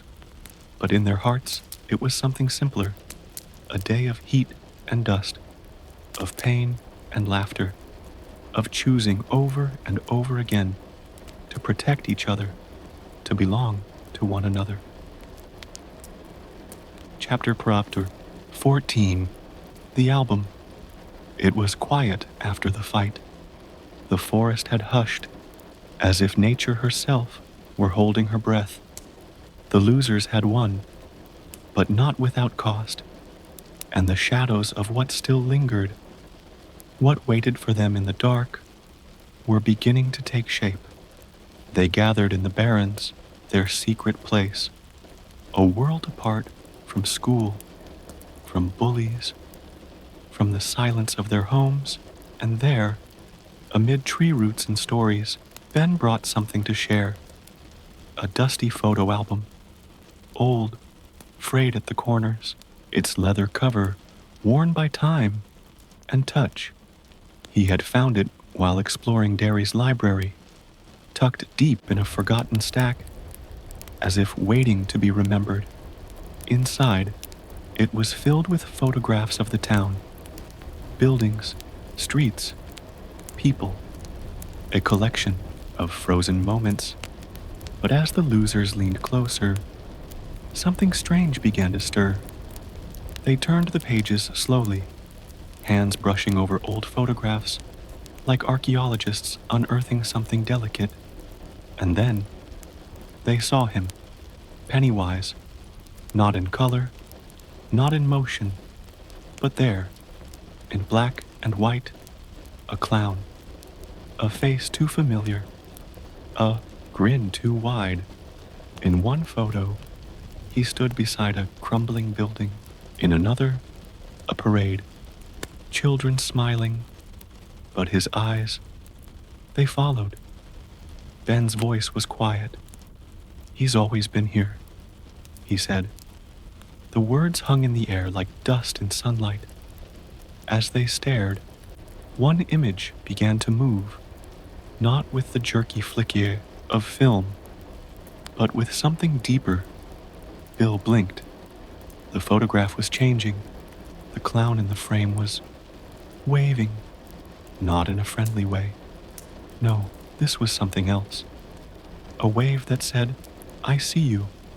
I know you. I remember." Then the clown began to walk out of the photo, toward them. The children screamed. The book slammed shut. The air crackled, and the stillness snapped. Breathing heavy, hearts racing, they sat in a stunned silence. This was no longer just a story, no longer just a bad dream. It was real, and it had followed them through time, through ink, through pages, and memories, and fear. Yet even as the fear curled in their stomachs, something else rose in its place, a shared recognition. They were not crazy. They were not alone in their knowing. Each had seen IT, each had felt IT, and now, together, they understood. The album was not just a curiosity, it was a warning, a clue, a key. They began to talk, softly, haltingly, about the clown, about the shadows in the drains, about the voices no one else had heard. Bit by bit, the puzzle took shape. Each child had carried their own fragment of the truth. Now, the pieces began to connect. The monster wasn't new. It was ancient, rooted in the very bones of Derry. And worse, it fed on children, on their fear, their pain, their secrets. As the sun dipped lower, through the trees, the losers sat in a circle, closer than they had ever been. The photo album lay between them, like a relic, silent now, but no less dangerous. They made no grand speeches, no promises, but there, in the hush of the barrens, something unspoken passed between them. They would face this thing, together, even if it meant walking into the deepest dark. Later, as they parted ways, the world felt a little different, not more dangerous, just more awake. The sidewalks, the drains, the flicker of a streetlight, everything pulsed with new meaning. Ben tucked the album away, not out of fear, but out of care. It was no longer just a book, it was a map, a memory, a mirror. Chapter 15, The Smoke Hole. The sun filtered softly through the canopy. The air buzzed with insects and the faint perfume of pine sap. Here in the barrens, the children sat in a ring, surrounded by a world that felt entirely their own. Mike had told them about the smoke hole, a ritual from the old stories, a way to speak to something older than fear, something buried deep in time. The idea was simple and strange. They would sit together in a small pit, light a fire of green wood and leaves, and breathe the smoke until visions came.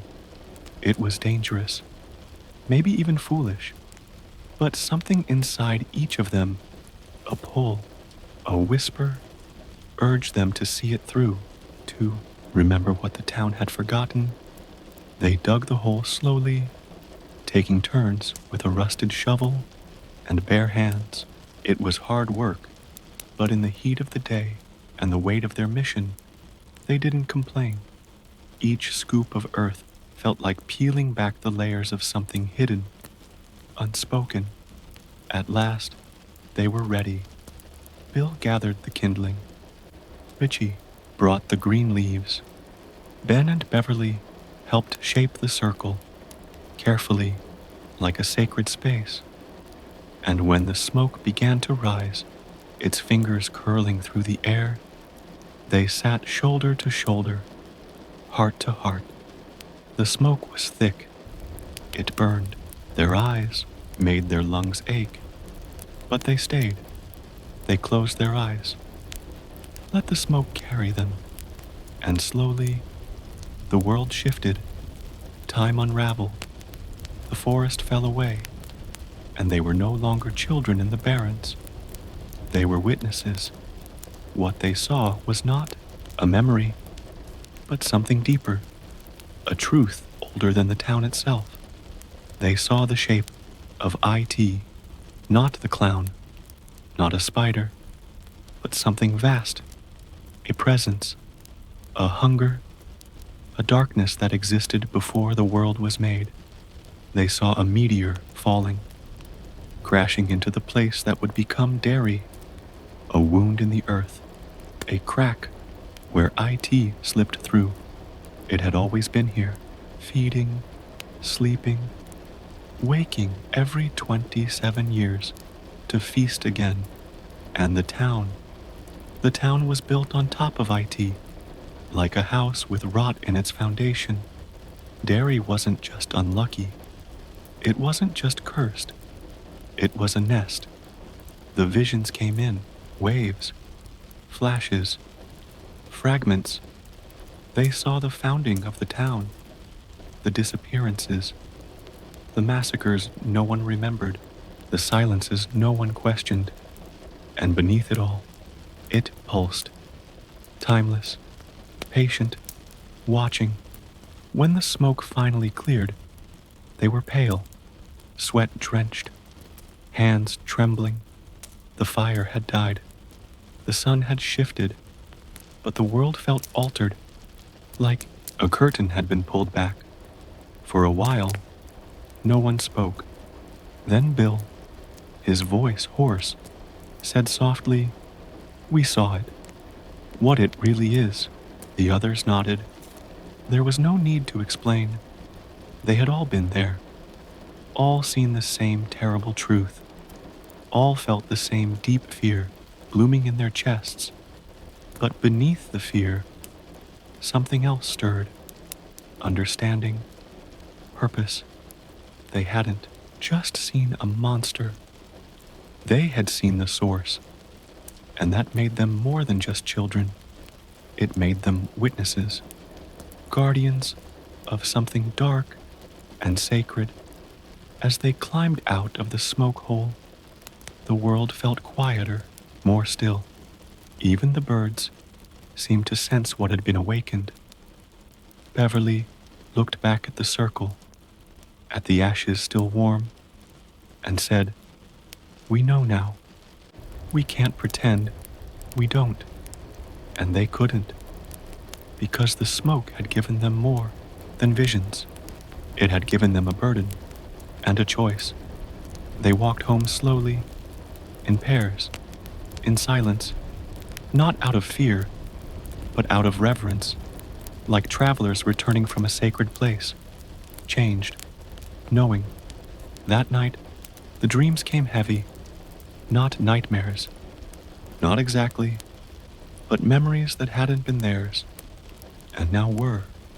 And so the Losers Club grew still deeper into itself, bound not just by friendship, but by fate. They were no longer just reacting to the darkness. They were preparing to face it, together. Chapter 16. Eddie's Bad Break. Summer in Derry was drawing toward its end, and with it came a shift in the air, as if the town were holding its breath. The children could feel it, not just in the deep places, but in their bones, in their hearts. It was Eddie Kasprak who felt it most, always the careful one, the cautious one, his mother's voice forever echoing in his head. "Be safe, Eddie. Stay close. Don't run. Don't breathe too deep." She had wrapped him in cotton and medicine and fear. A boy taught to believe his own body was fragile, that danger lived in a breath of cold air, in a scrape, in a cough. But fear has a way of turning inward, of growing teeth. And on this particular day, Eddie's fear took shape. Cruel, deliberate, and far too real. It began with a walk. He had gone to the drugstore, clutching the small green inhaler that gave him comfort, even if it was only a placebo.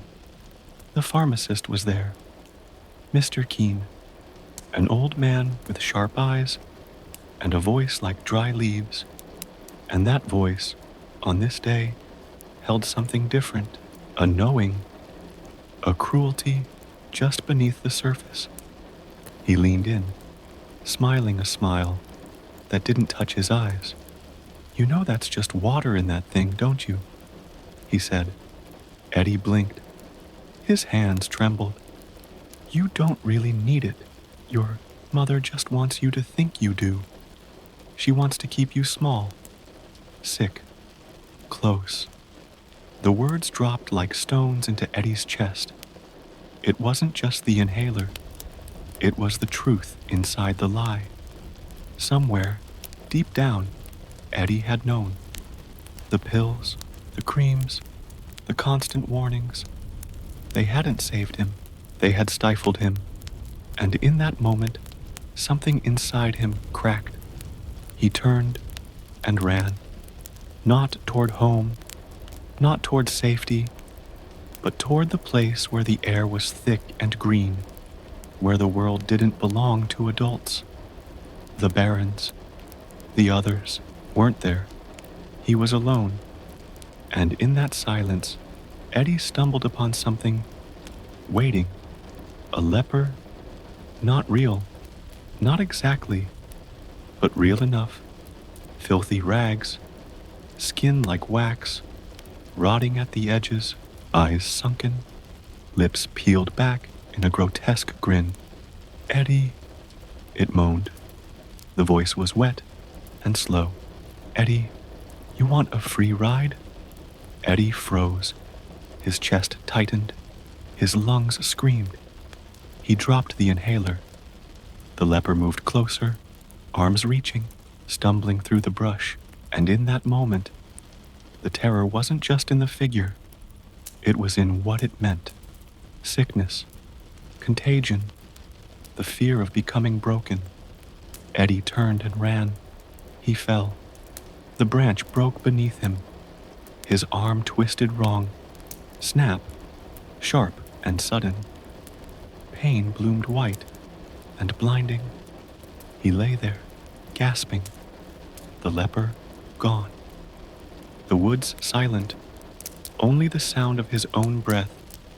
Shallow, uneven, and the throb in his broken arm. Eventually, someone found him, brought him home, but the damage had been done, not just to his bones, to his belief, to the way he saw his mother, to the way he saw himself. At the hospital, his mother wept, not because he was hurt, not really. She wept because the world had touched him, because her illusion of control had shattered. And Eddie, lying in the sterile white bed, saw her clearly for the first time, not as a protector, but as a jailer. He loved her. He feared her, but he no longer believed her.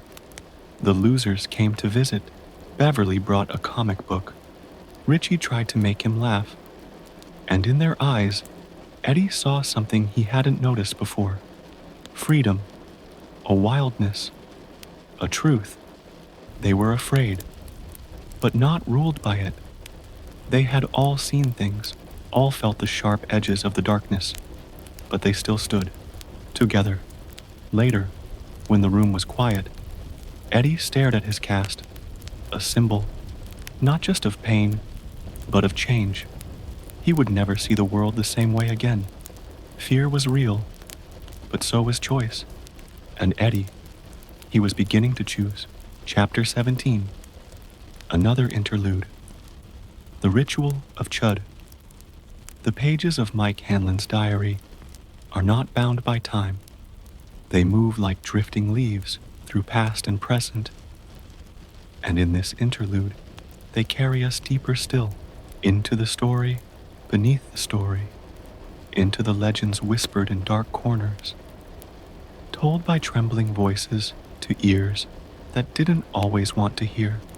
Mike, the keeper of memory, the last of the losers still in Derry, had long since accepted that knowing the truth meant carrying its weight. And here, in this fragile space between chapters, he begins to write about a ritual, something ancient, something that might be a weapon or a warning. The ritual of Chud. It began, he said, with the turtle, a cosmic being, older than time, a force of light and balance, forever vomiting out the universe in a slow, endless creation. The turtle was peace, stillness, and the opposite of the turtle was Iti, a hunger, a devourer, a presence that lived in the spaces between light, not born of this world, but fallen into it, like a poison drop in clear water. Mike learned of this myth, not from books, but from whispered moments, old stories, passed down like flickering candlelight, stories from the native peoples, those who had lived near Derry long before it was Derry, who had seen AT and survived, barely. They spoke of the ritual of Chud as a contest of wills, a mind battle, a dance of thought and belief. The trick, they said, was to laugh at the monster, to bite its tongue, metaphorically, to engage it in a kind of spiritual tug of war, to believe, utterly and without question, in something greater, to name the fear, and then to unmake it. It sounded like madness, but the kind of madness that might just be truth in a world where truth is shaped by what we believe. Mike, reading and rereading, tracing symbols from centuries ago, wondered if the losers had unknowingly performed some part of it when they faced IT as children. Had their bond, their unshakable faith in one another, been the incantation? Had their courage formed the ritual's circle? Had their belief held it back, if only for a little while? Mike's diary doesn't give answers. It offers fragments, reflections, and between the lines, we feel his solitude, the way the past pulls at him, the way memory settles like dust on everything he touches. He's writing not just to understand, but to remember, to prepare, because IT has returned. The cycle has begun again, and he knows, deep in his bones, that they will need the ritual once more. That belief, in all its fragile power, might be their only weapon. The interlude ends not with a revelation, but with a question. Can we truly destroy what we fear by facing it, by naming it, by standing together in its shadow and saying we are not afraid? It is a soft question, a hopeful one, and a terrifying one, because belief alone is not always enough, but sometimes it's all we have. Chapter 18, Reunion. The Losers Club had drifted apart, not by choice, but by design. Because after the summer of 1958, after they had confronted IT, the memories began to fade, like mist evaporating in sunlight, like a dream slipping away the moment your eyes open. They grew up, they left Derry, and they forgot. Not entirely, not in their bones, but in the ways that matter day to day. The fear receded. The shape of IT grew hazy, and their lives, bright, successful, full, moved forward, until the phone rang. Mike Hanlon, still in Derry, still remembering, had made the call. One by one he reached out, and with every voice he heard, he could feel the fog lifting, not just for him, but for them. Bill Denbrough, Ben Hanscom, Beverly Marsh, Richie Tozier, Eddie Kasprack, Stan Uris too. But Stan wouldn't come. He couldn't. His story, his quiet, aching goodbye, had already been told. The others returned, with suitcases and hearts full of unease. They stepped back into Derry, the town that had shaped them, scarred them, and forgotten them too. They met at the Jade of the Orient, an old Chinese restaurant tucked in a quiet corner of town.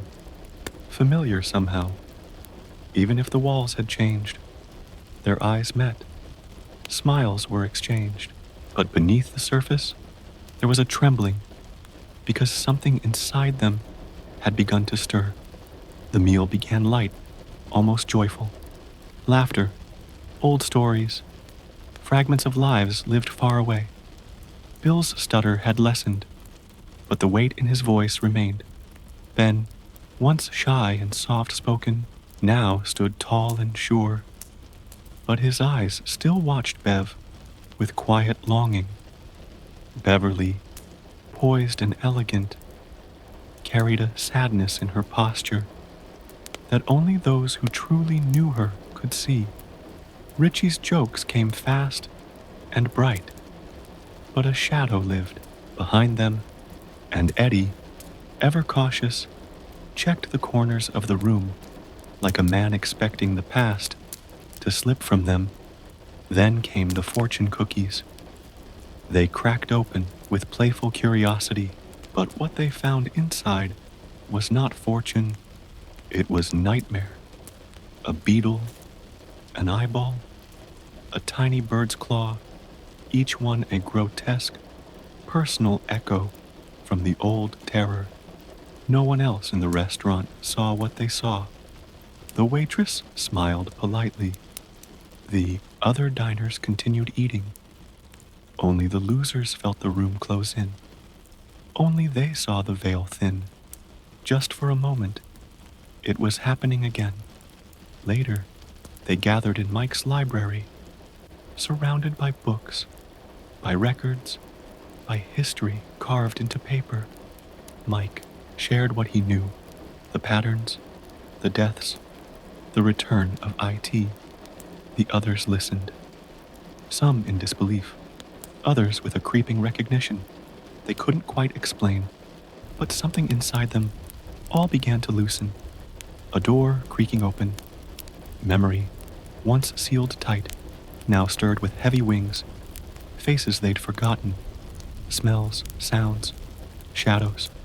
The Barrens, the Neibolt house, a silver bike, and a pact sealed with blood. The bond was still there. Underneath the years, the lives they'd built, the pain they carried, they were still the losers. And now, they were together again. Older, tired, but not broken, not yet. As the night deepened and the stars turned slowly overhead, they sat in silence for a while, not needing to speak, letting the presence of each other do what words could not. Comfort, anchor, remind, and somewhere in the darkness, it stirred again, sensing them, watching, because the losers had come home, and the final game was beginning. Chapter 19. In the watches of the night falls in Derry like a velvet curtain, heavy, soundless, and full of old ghosts. The losers, scattered across the town, each tucked into their rooms, find no comfort in sleep, because in this chapter, sleep is a mirror, and what it reflects is everything they've tried to forget. For Richie Tozier, the night begins with restlessness. He turns in bed, sheets tangled, the darkness feeling too loud, and then a sound, not quite a whisper, not quite silence either. It draws him to the mirror, and there, in the reflection, his face begins to blur, to shift. Voices crawl through the glass, mocking, calling him names he hasn't heard in decades. Names from playgrounds, from bullies, from inside his own mind. The reflection laughs, not with humor, but with hunger. And Richie, heart pounding, realizes that IT knows. It remembers who he is, what he fears, and perhaps what he hides, even from himself. Elsewhere, Beverly dreams. But it is not a dream of peace. She is back in her old bathroom, knees on cold tile, the silence thick with menace. The drain gurgles, and then the voices rise. Children, calling her name. Blood seeps from the metal, slow and deliberate, spreading like ink in water. And she remembers, not just the fear, but the helplessness, the way her screams were once ignored, the way adults looked away. Now no one looks away, because in the dream, the bathroom is alive, pulsing, watching. The walls begin to close in, and she can't breathe. And when she finally wakes, gasping in the dark, the air in her room smells faintly of rust. Eddie, nervous even in daylight, finds no refuge in dreams either. In the stillness of night, he relives the alleyway, the leper, but this time, the form it takes is stranger, more grotesque, a melting figure, wrapped in disease and mockery, offering medicine that smells like death. It whispers in voices that sound like his mother. "Take it, Eddie. You'll feel better." He runs, but the dream stretches, like rubber or bad memory. And when he awakes, his inhaler has rolled off the nightstand. His hands tremble as he reaches for it. Bill dreams too, and his is the worst, because in his dream, Georgie lives, or seems, till he stands in the street, yellow raincoat gleaming beneath an endless gray sky, smiling, and then accusing. "You let me go, Bill. You said you'd come, but you never did." Bill tries to speak, but the stutter returns, thick, choking. Georgie's face begins to change, the skin peeling, eyes yellowing, and then the storm drain. It yawns open, and Georgie is pulled down again, not by claws, but by guilt. Bill jolts, awake, covered in sweat, the weight of the past pressing hard against his chest. Each of them wakes in darkness, alone and yet not, because it is awake too. It does not sleep. It slithers between dimensions, between thoughts, feeding on their fear like breath through lungs. The losers came back to remember, to fight, to keep their promise. But Derry remembers them too, and in the deep watches of the night, the town itself seems to twist, to lean in close, to whisper, "You were never meant to leave." And through it all, Mike Hanlon watches the storm begin to build. In his small room at the library, papers scattered like autumn leaves. He reads until his eyes blur. The past is rising, the circle is closing, and Mike knows there is no more time to wait. Chapter 20. The circle closes. There is a strange stillness in Derry now, a silence that feels thick, like fog, but also full of listening. The town is watching, remembering, waiting, and the losers, they are remembering too. Mike gathers them at the library once more, surrounded by maps, clippings, books heavy with sorrow and time. "We need to go back," he says, "to the place it lives, to where we first found it." They all feel the pull, not just the duty of a promise made long ago, but something deeper, like a song half remembered, like a dream that will not let go. But first, they must remember more. They must see the full shape of what they once faced. So they walk to the Barrens, to the Kissing Bridge, to Neibolt Street. Each step is slow. Each place is layered with memory. At the Barrens, they find the echo of their childhood laughter, a whisper in the trees, the rustle of leaves like soft applause. Ben crouches by the stream, touching the water with fingers now grown. He remembers paper boats, muddy adventures, secrets whispered under a summer sky. Richie walks beside him, sunglasses hiding the flicker in his eyes. I used to feel safe here, he says quietly, like we made something that IT couldn't touch.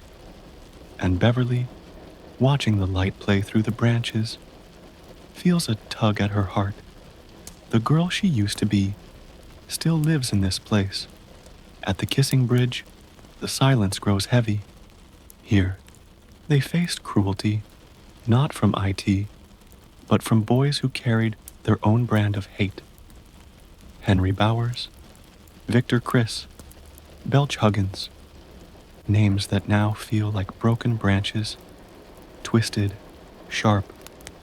Eddie places a hand on the old stone. His fingers tremble.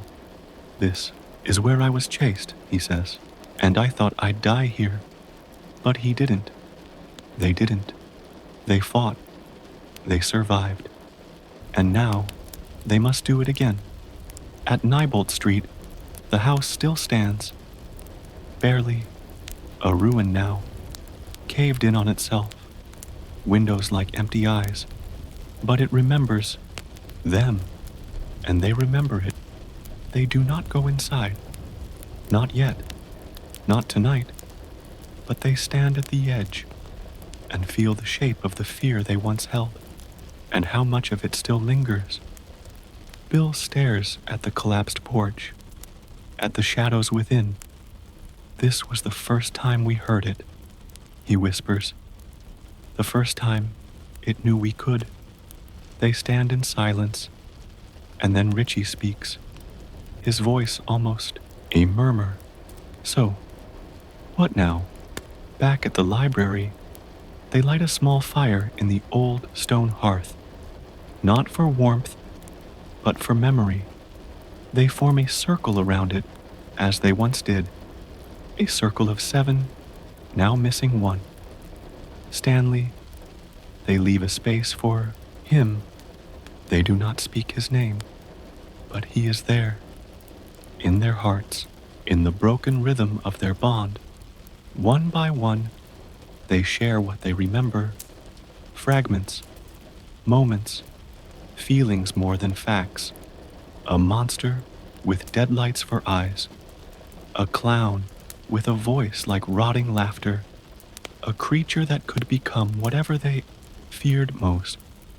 They speak of the ritual of Chud, a myth, a legend, a strange psychic battle from an older time, woven through Derry's history like roots under a tree. Mike tells them that they must try it again, that it is their only chance to truly end it. But it will take all of them, their belief, their bond, and their willingness to face whatever lies beneath. The circle is complete. Their hands, grown now, are the same hands that once gripped together in a childhood pact. We said we'd come back if it wasn't gone. Bill says, we're here. They raise their eyes, each feeling the quiet pulse of something ancient stirring below the streets. It is awake. It is waiting. And soon they will go to it. Chapter 21. Under Derry. They gather at the edge of the storm drain. A rusted entrance. A hole in the world. And all of them, grown but trembling, remember this place. This is where they came as children, where they made their stand, where they believed in each other, and in something more powerful than fear. Now, they must believe again. Mike leads the way. His flashlight beam cuts through the gloom, casting long shadows on the damp walls. The air is thick, full of mildew and time and something else, something alive. They step carefully, their feet echoing on the concrete, the tunnels humming with a low, distant sound, a vibration, a whisper, like something breathing. And as they walk, the memories begin to return. They remember the shape of the tunnels, the smell, the way fear had once curled like smoke in their chests.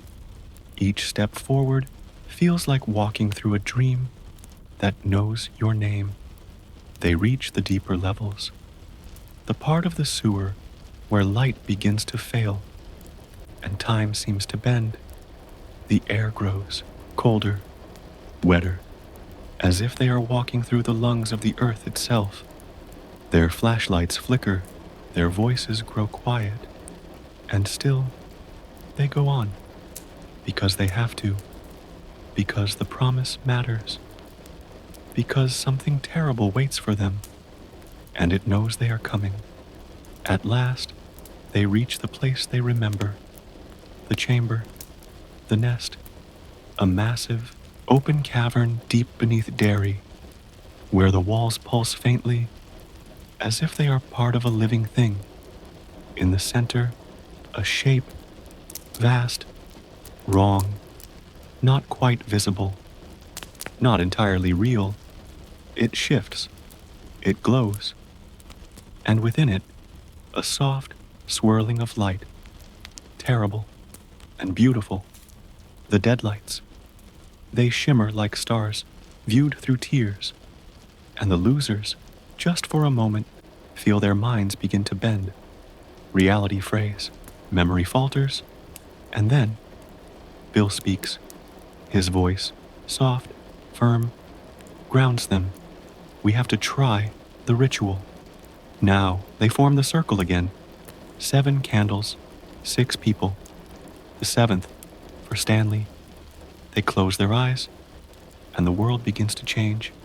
In the ritual of Chud, there are no weapons, only belief, only story, only thought. They must reach out, not with hands, but with minds, with memory, with unity. They speak the words, ancient and strange, taught to Mike through old books and tribal myths, whispered in long-lost tongues. And suddenly, they are no longer just in the sewer. They are somewhere else. A void, a space between spaces, and it is there. Not the clown, not the spider, but something older, a shape that cannot be shaped, a hunger that wears faces to make itself understood. It laughs, but the sound is inside them, around them, everywhere.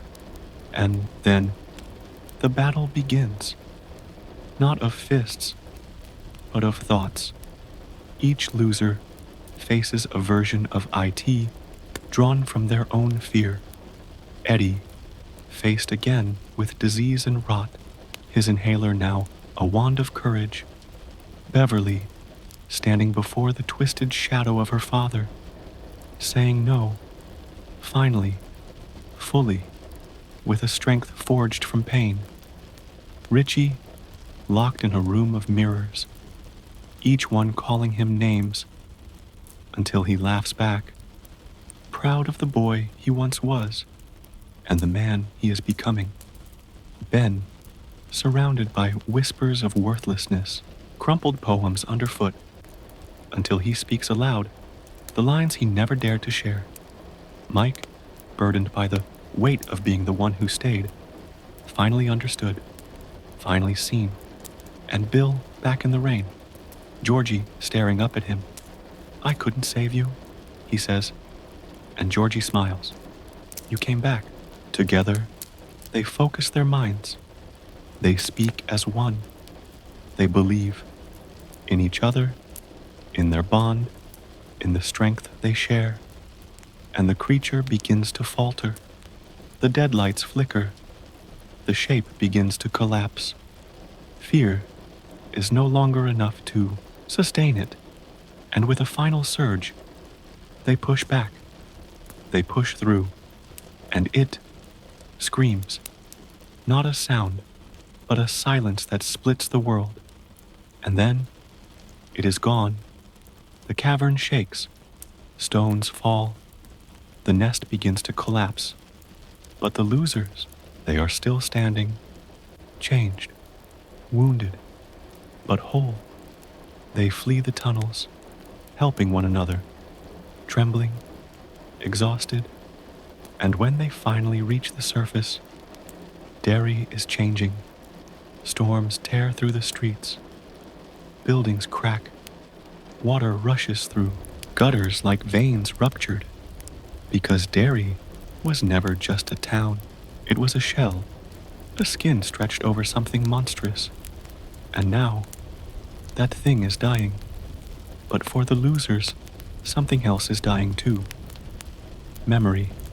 Already, the details begin to fade. Names, moments, the sharpness of their bond. It is slipping away.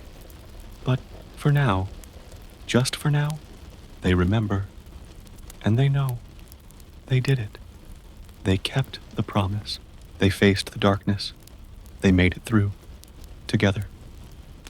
Chapter 22. The Circle. Closes. The town of Derry is crumbling, not just in spirit, but in stone and timber. Buildings sink into the earth. Roads split like dried skin. The library, the canal, the familiar corners, they all begin to slip into the waiting dark. Because Derry was never just a town. It was a shell, a dream built over something ancient. And now that dream is ending. The losers emerge from the sewers, wounded, soaked, trembling, but alive. The morning air hits their faces like a baptism, cool and soft, carrying with it a strange sense of peace. They have done it. They made the promise. They kept it. And now they are free, or so it seems. But freedom, like memory, is delicate. Even as they sit together, trying to speak, they find the words slipping away. The names, the stories, the faces they had carried so close for so long now float like leaves on a stream, beautiful, fleeting, and unreachable. Richie tries to write it down. He holds a pen, but forgets what he was about to say. Beverly stares at her hands, remembering holding Ben's, but forgetting why it mattered so much. Ben watches her, his heart full, but his thoughts dimming like the last fireflies of summer. Mike is the only one who remembers the most, but even he can feel it fading. He writes in his diary as fast as he can, capturing the shape of it, even as it slips away. Bill stands outside the hotel and looks up at the sky. For a long time, he doesn't say anything.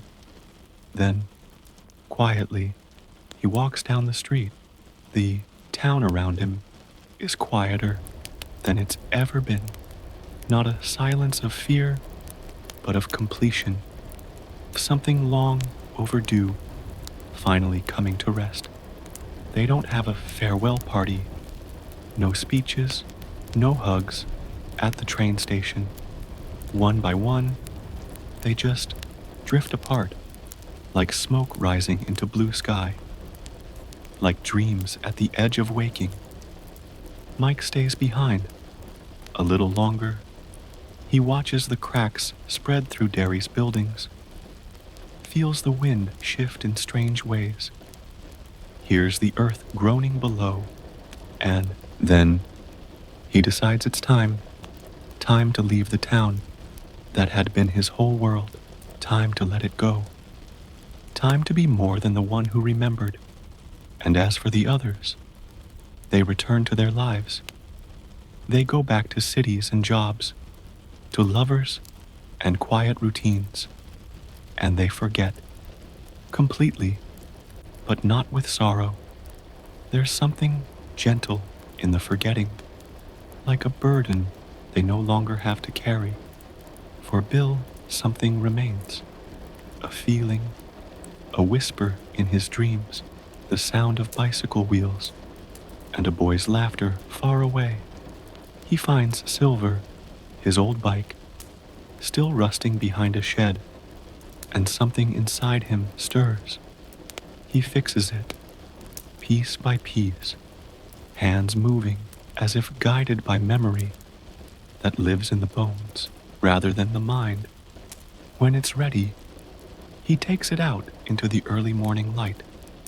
He rides, and for a little while, he is not a man in grief, but a boy chasing summer wind.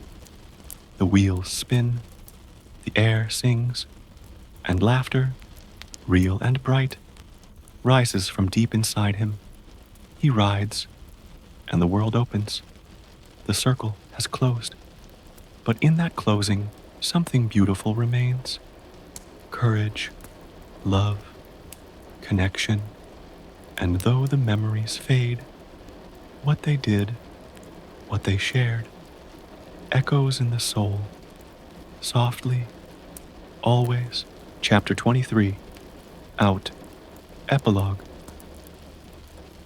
Time has passed. The summer has slipped into the folds of memory, and Derry has continued its slow, silent unraveling.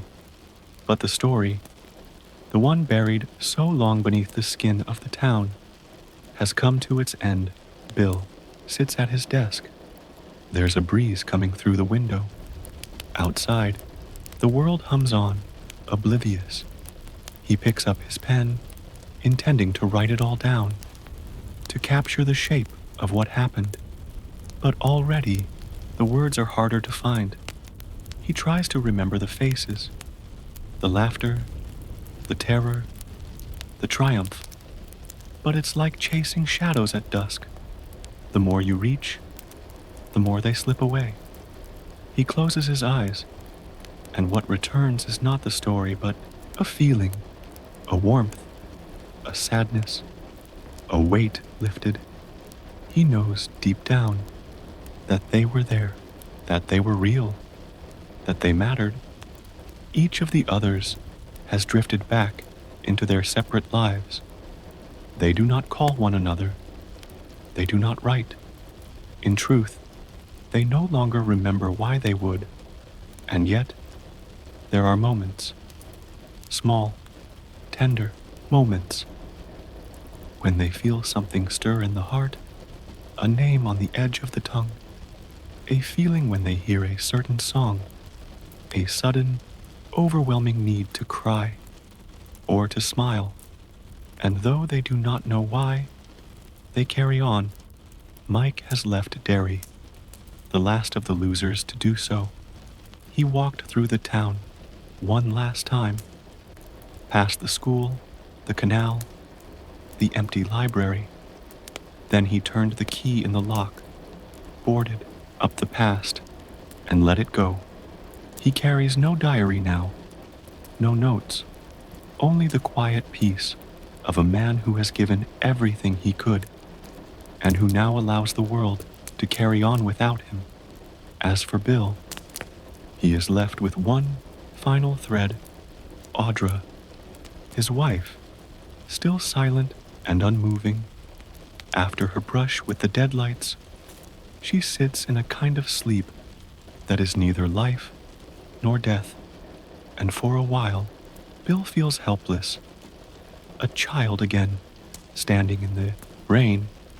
But then he remembers Silver, the bike that once defied time and space, the bike that knew how to fly. He carries Audra out, places her gently in the seat behind him, and then he rides through the streets of Derry, past memories, too soft to hold, through the wind, through the light, through the very heart of what it means to believe. And as the wind rushes through her hair, something stirs, a flutter, a breath. Her eyes open. They do not speak, not at first. They simply hold on to one another, Two people who have crossed something unspeakable and survived, and the bike rolls on, its wheels whispering down the street like the last pages of a book. Later, Bill will forget again, just like the others. The sharp edges will blur, the names will fade, but somewhere deep inside, in a place beyond words, he will know that something happened here, something big, something sacred, something that changed him forever. And now, we gently close the cover of the story. The last page turns, slow and soft. The lights dim, the circle is closed, and you, dear dreamer, have walked with us through shadow and storm, through fear and friendship, through memory and forgetting. Let your eyes grow heavy now. Let your breath slow. Let the echoes of the story drift like mist into sleep. Character arcs and development. Bill Denbrough, the voice that refused to break at the heart of the losers. Bill stood not because he sought to lead, but because he had to. Grief marked him. The loss of his brother Georgie was a wound that never fully closed. Yet, from that pain, Bill became more than a boy in mourning. He became a symbol of quiet persistence, of hope spoken through a stutter. He grew not by shedding his sorrow, but by learning to carry it with dignity, with love. In adulthood, Bill had everything: success, recognition, yet his soul remained tethered to the child he once was. And when he returned to Derry, he returned not only to fight, but to remember, to reclaim what was lost. Not just Georgie, but himself. By the end, he had not healed completely, but he had ridden again. He had dared to believe, and in doing so, he awoke something in Audra and in us all. Beverly Marsh, the flame that refused to go out. Beverly began in silence. Her life was one of shadows, of rooms where love twisted into fear, of voices that hurt more than fists. But Bev, even in fear, shone. With the losers, she found something that was not pain. She found belonging. She found eyes that saw her, not as broken, but as brave. As a woman, she walked straight into a mirror of her past. Another man, another trap, but Derry gave her clarity. It reminded her that she was not the girl her father tried to silence. She was the girl who aimed true, the girl who survived. Her journey was one of reclamation, not only of herself, but of the fire that had always been burning just beneath the fear. Ben Hanscom, the heart that held the words. Ben was the quiet one, soft-spoken, gentle, and often overlooked. In childhood, he wore his loneliness like a second skin, but behind his silence was a depth few could see. He loved Beverly, not with expectation, but with poetry. As a boy, he wrote the words. As a man, he lived them.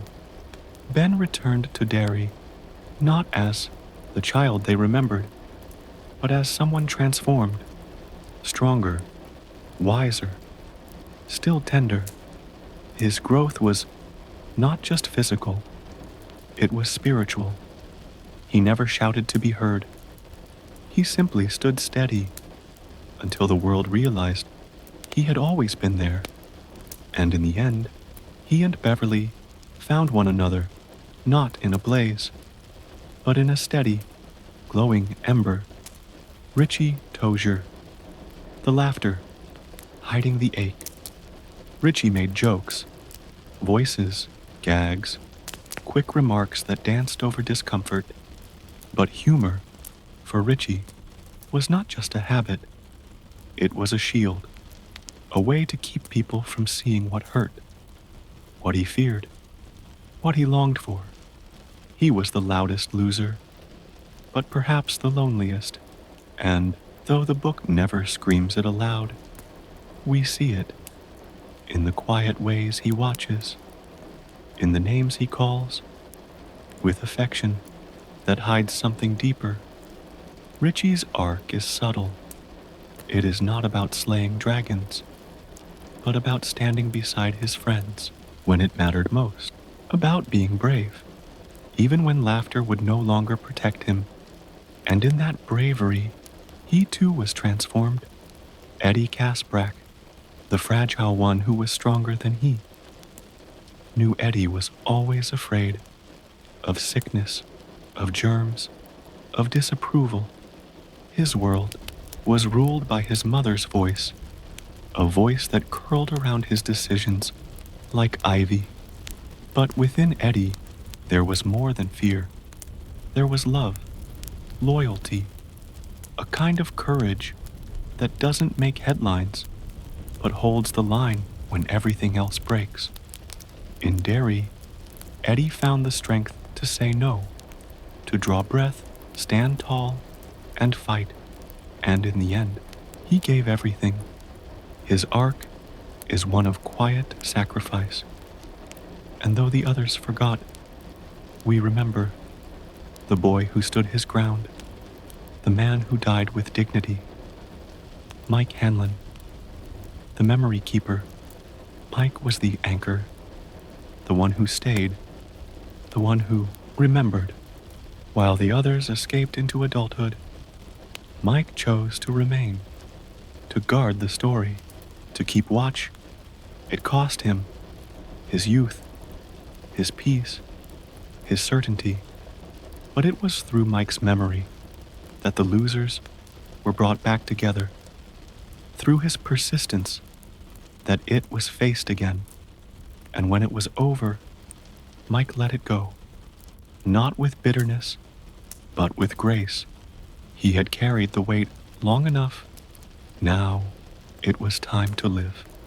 The characters in IT did not become heroes overnight. They stumbled, they doubted, they hurt, but they returned. And in doing so, they honored the children they once were. Each of them faced not only IT, but the darker things within. And in the end, they became whole, not because they forgot, but because they remembered just long enough to forgive themselves. Hidden messages and interpretations.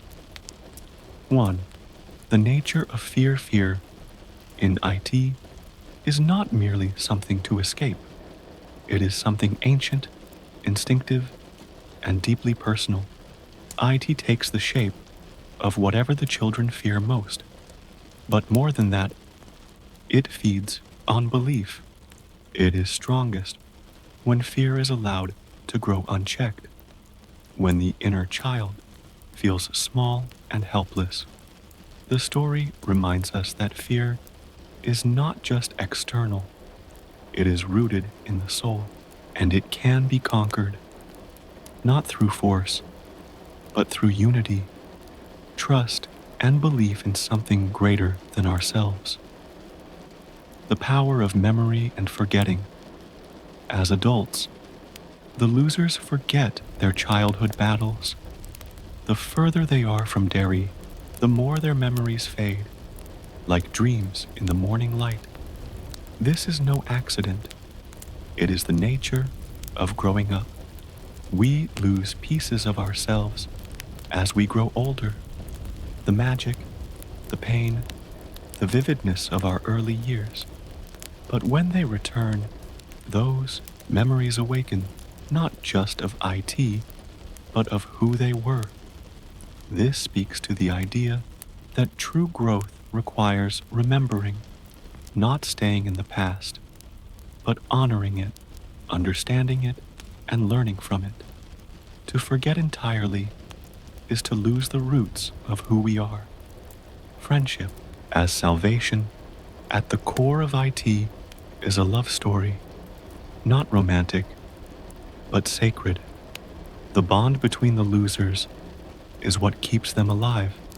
It is their laughter, their loyalty, their willingness to stand together that gives them power even against something ancient and monstrous.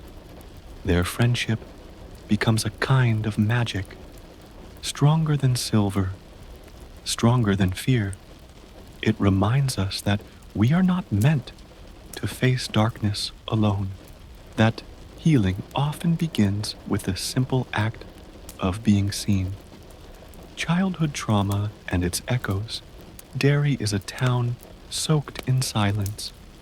Its citizens turn blind eyes, ignore screams, and carry wounds they never name.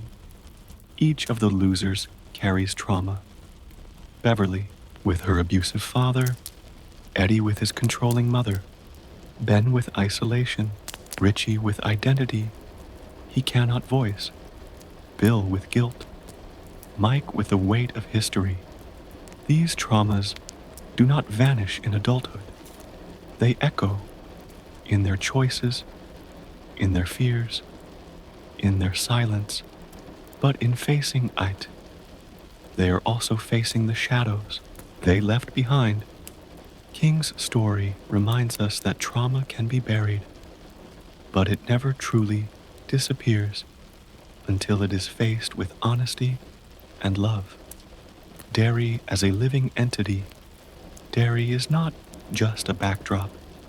It is a character, a force, a wound. There is something sick at its core, a quiet rot that infects those who live there. Murders are ignored, violence is normalized, and evil lurks just beneath the surface of everyday life. King suggests that some places carry pain, that some towns, some homes, some families harbor old griefs that seep into the bones. But by confronting what lies beneath, the losers do more than defeat a monster. They cleanse something deeper. They bring light into a place long buried in shadow. The loss of innocence. There is no clearer message in IT than the sorrow of growing up. The Losers Club begins as a group of misfit children, each vulnerable, each hurting, but together they create something beautiful, a fortress of trust, a bond that holds back the dark. But as they age, that bond loosens, memories fade, friendship becomes distant. It is a deeply human pain, this letting go of childhood, and yet King shows us that it is never fully gone, that somewhere within us, the child still lives, with all their wonder and strength and love. To reconnect with that child, even for a moment, is to reclaim something sacred. Belief as a weapon, perhaps the most powerful metaphor in IT is the role of belief. The children believe in the magic of silver slugs, of rituals, of standing together, and that belief gives them strength. Even IT cannot stand against the purity of their faith in one another. This suggests that belief, not in myths, but in ourselves and in each other, is one of the greatest powers we hold. The heart, when it is open, can shine brighter than even the darkest fear. In the stillness of night, as you lie in the quiet glow of your room, remember this. It is not just a story of monsters.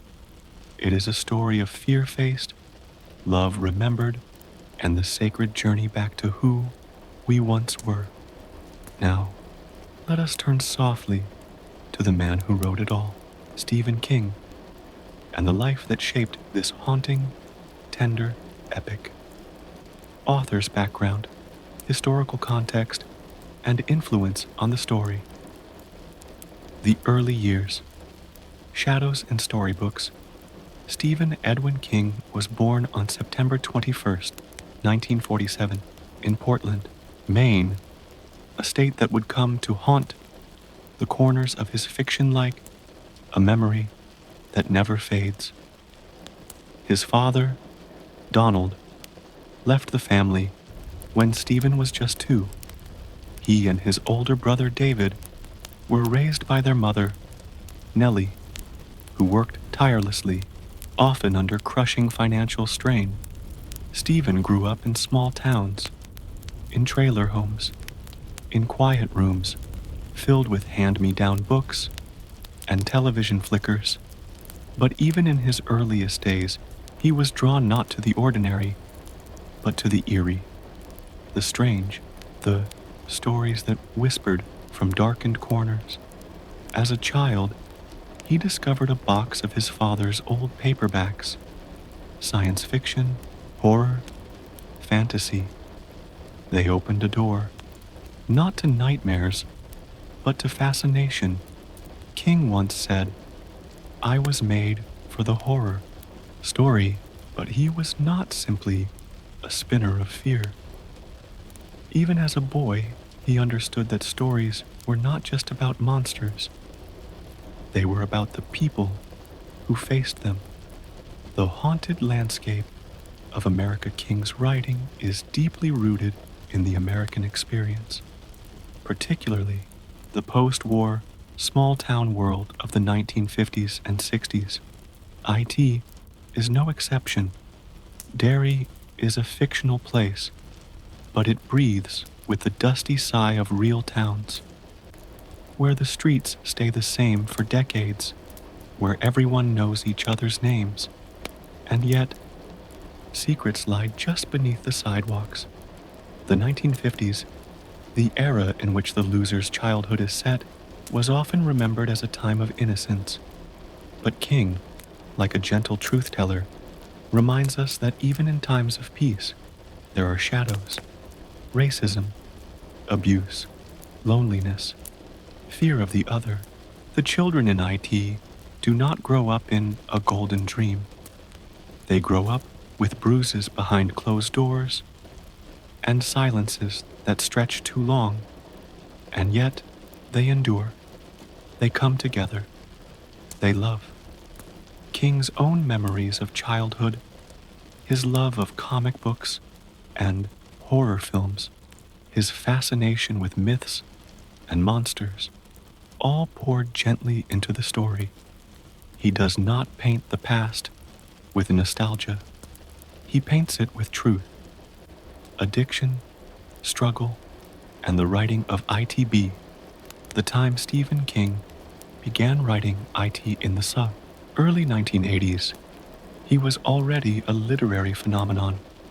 Books like Carrie, The Shining, and Salem's Lothad established him as the modern master of horror. But beneath the fame was a man unraveling. During the years IT was being written, King was struggling with addiction, alcohol, cocaine, prescription drugs.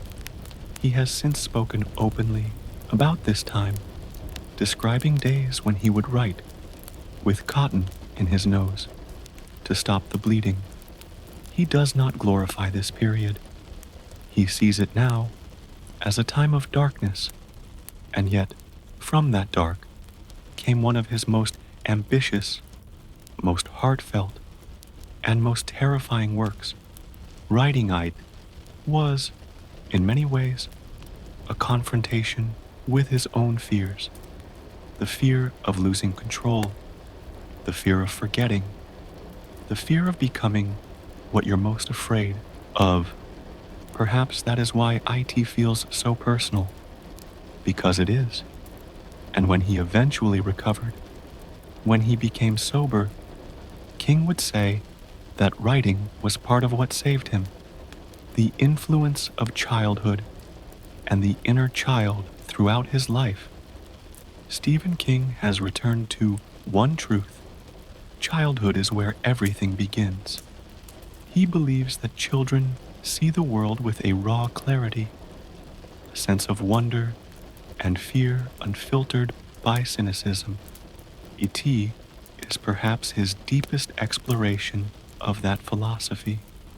The Losers Club are not just characters, they are archetypes of real children, lonely, bullied, misunderstood, and yet radiant with strength. King captures the way children form bonds faster and deeper than adults. The way they believe, not because they are naive, but because they have not yet been taught to doubt magic. There is great tenderness in his portrayal of childhood friendship.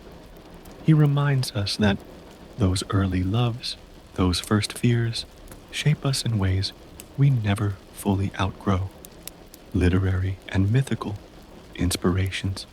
King has always been a literary sponge, drawing from mythology, fairy tales, comic books, and the great American novels. In IT, we see echoes of timeless stories.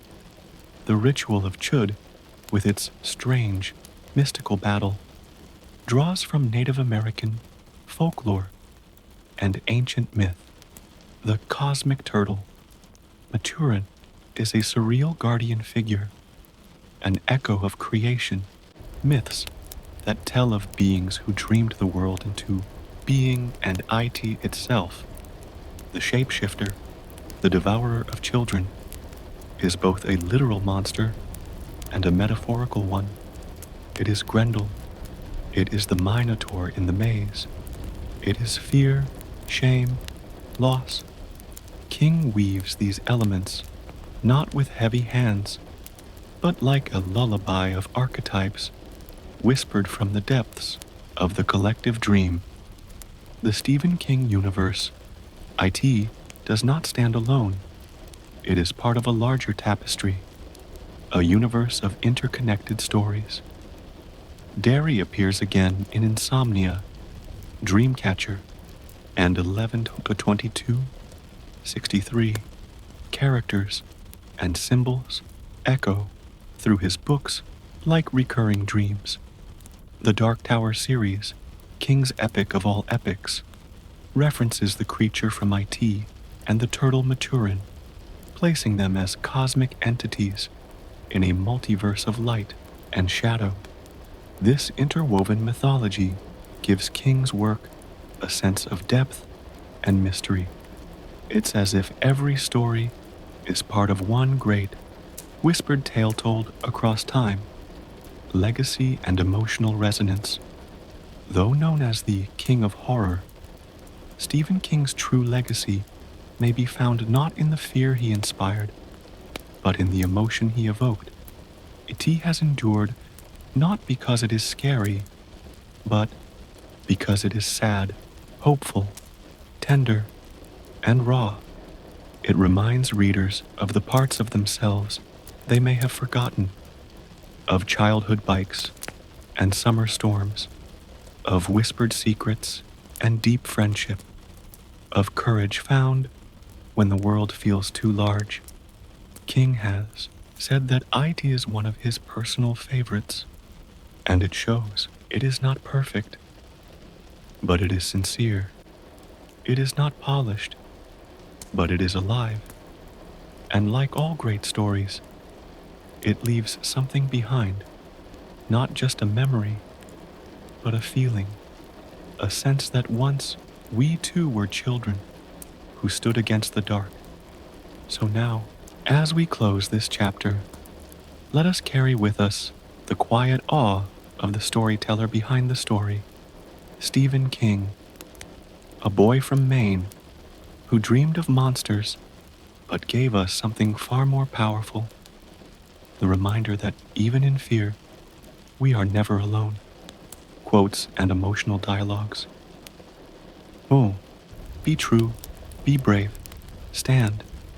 A whisper in the dark, spoken not just to a monster, but to fear itself. This line carries the soul of the story. It is the quiet anthem of every child who has ever felt small and yet chose to rise. A lullaby of courage wrapped in only 6 words. We all float down here. The voice of Pennywise, a sing-song horror that echoes like a broken nursery rhyme. But beneath the chilling cadence, there is symbolism of helplessness, of drowning in fear, of being pulled beneath by the things we try not to see. A haunting line repeated like a curse. You'll never have to be afraid of the dark again, because you have the light inside you. Though not spoken aloud, this is the message felt in every act of kindness between the members of the Losers Club. It is written in the way Bill touches his brother's photograph, in the way Bev holds the boy's fears as if they were her own. It is the soft, invisible thread that binds them, the light within that no darkness could extinguish. I remember how we made a promise. If it ever came back, we'd come back too. A vow made in the firelight of childhood and remembered across the wide and wearied years. This line is the heart of the grown loser's journey.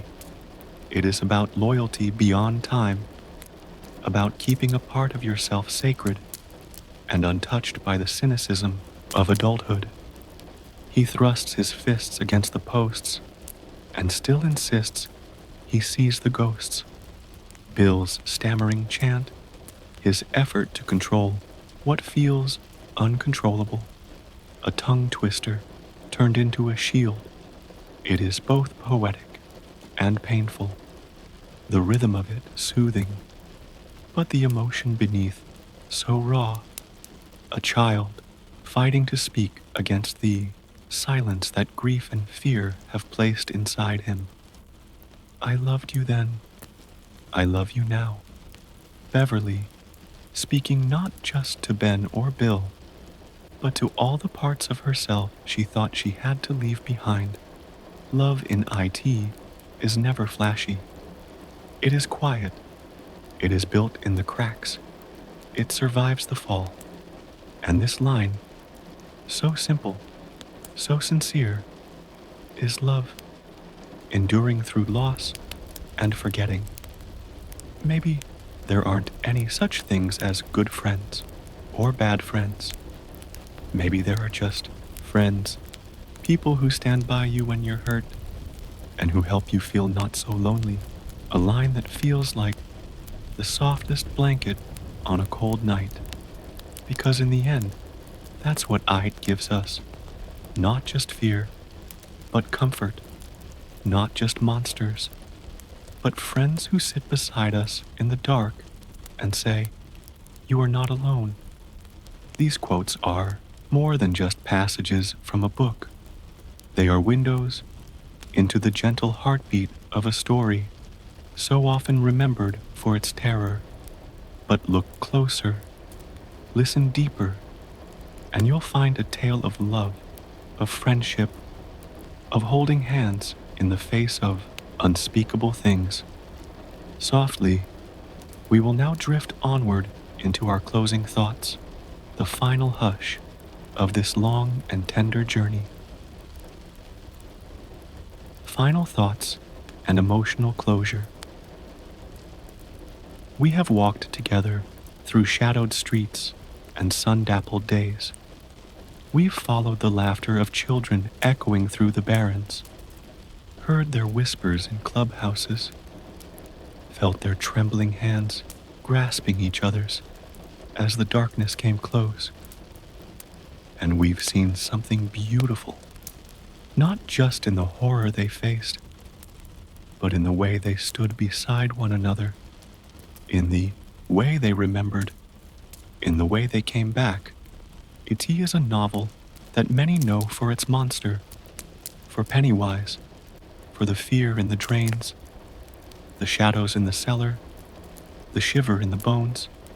But what lingers longest is the love. Yes, love. The quiet, unspoken kind, the kind that keeps a group of strangers bound together across decades, the kind that remembers birthdays, that protects secrets, that offers forgiveness without asking for it back. Beneath the terror, Stephen King has written one of the most tender elegies to childhood ever penned, a reminder that who we were doesn't vanish. It waits beneath the layers of age and time, still believing in something sacred. That childhood was real, that the bike still waits in the garage, that the promise still matters. The story of IT begins with loss, the loss of a brother, of safety, of innocence, and yet, through that loss, something precious is born. A fellowship, the Losers Club, those 7 quiet, hurting souls. They do not win by strength. They win by love, by trust, by standing together, even when the world tries to tear them apart. And when they return, grown and scattered, it is that same love that gives them strength once more. There is something deeply human about forgetting. Time rolls forward, we change, we move away, we let go.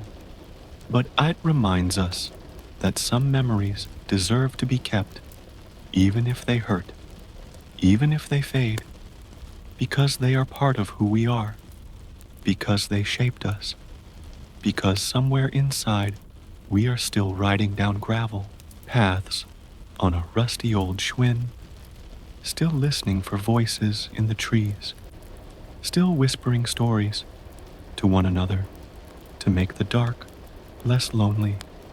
And as we reach the final pages, we do not find horror, we find release, the letting go, the exhale.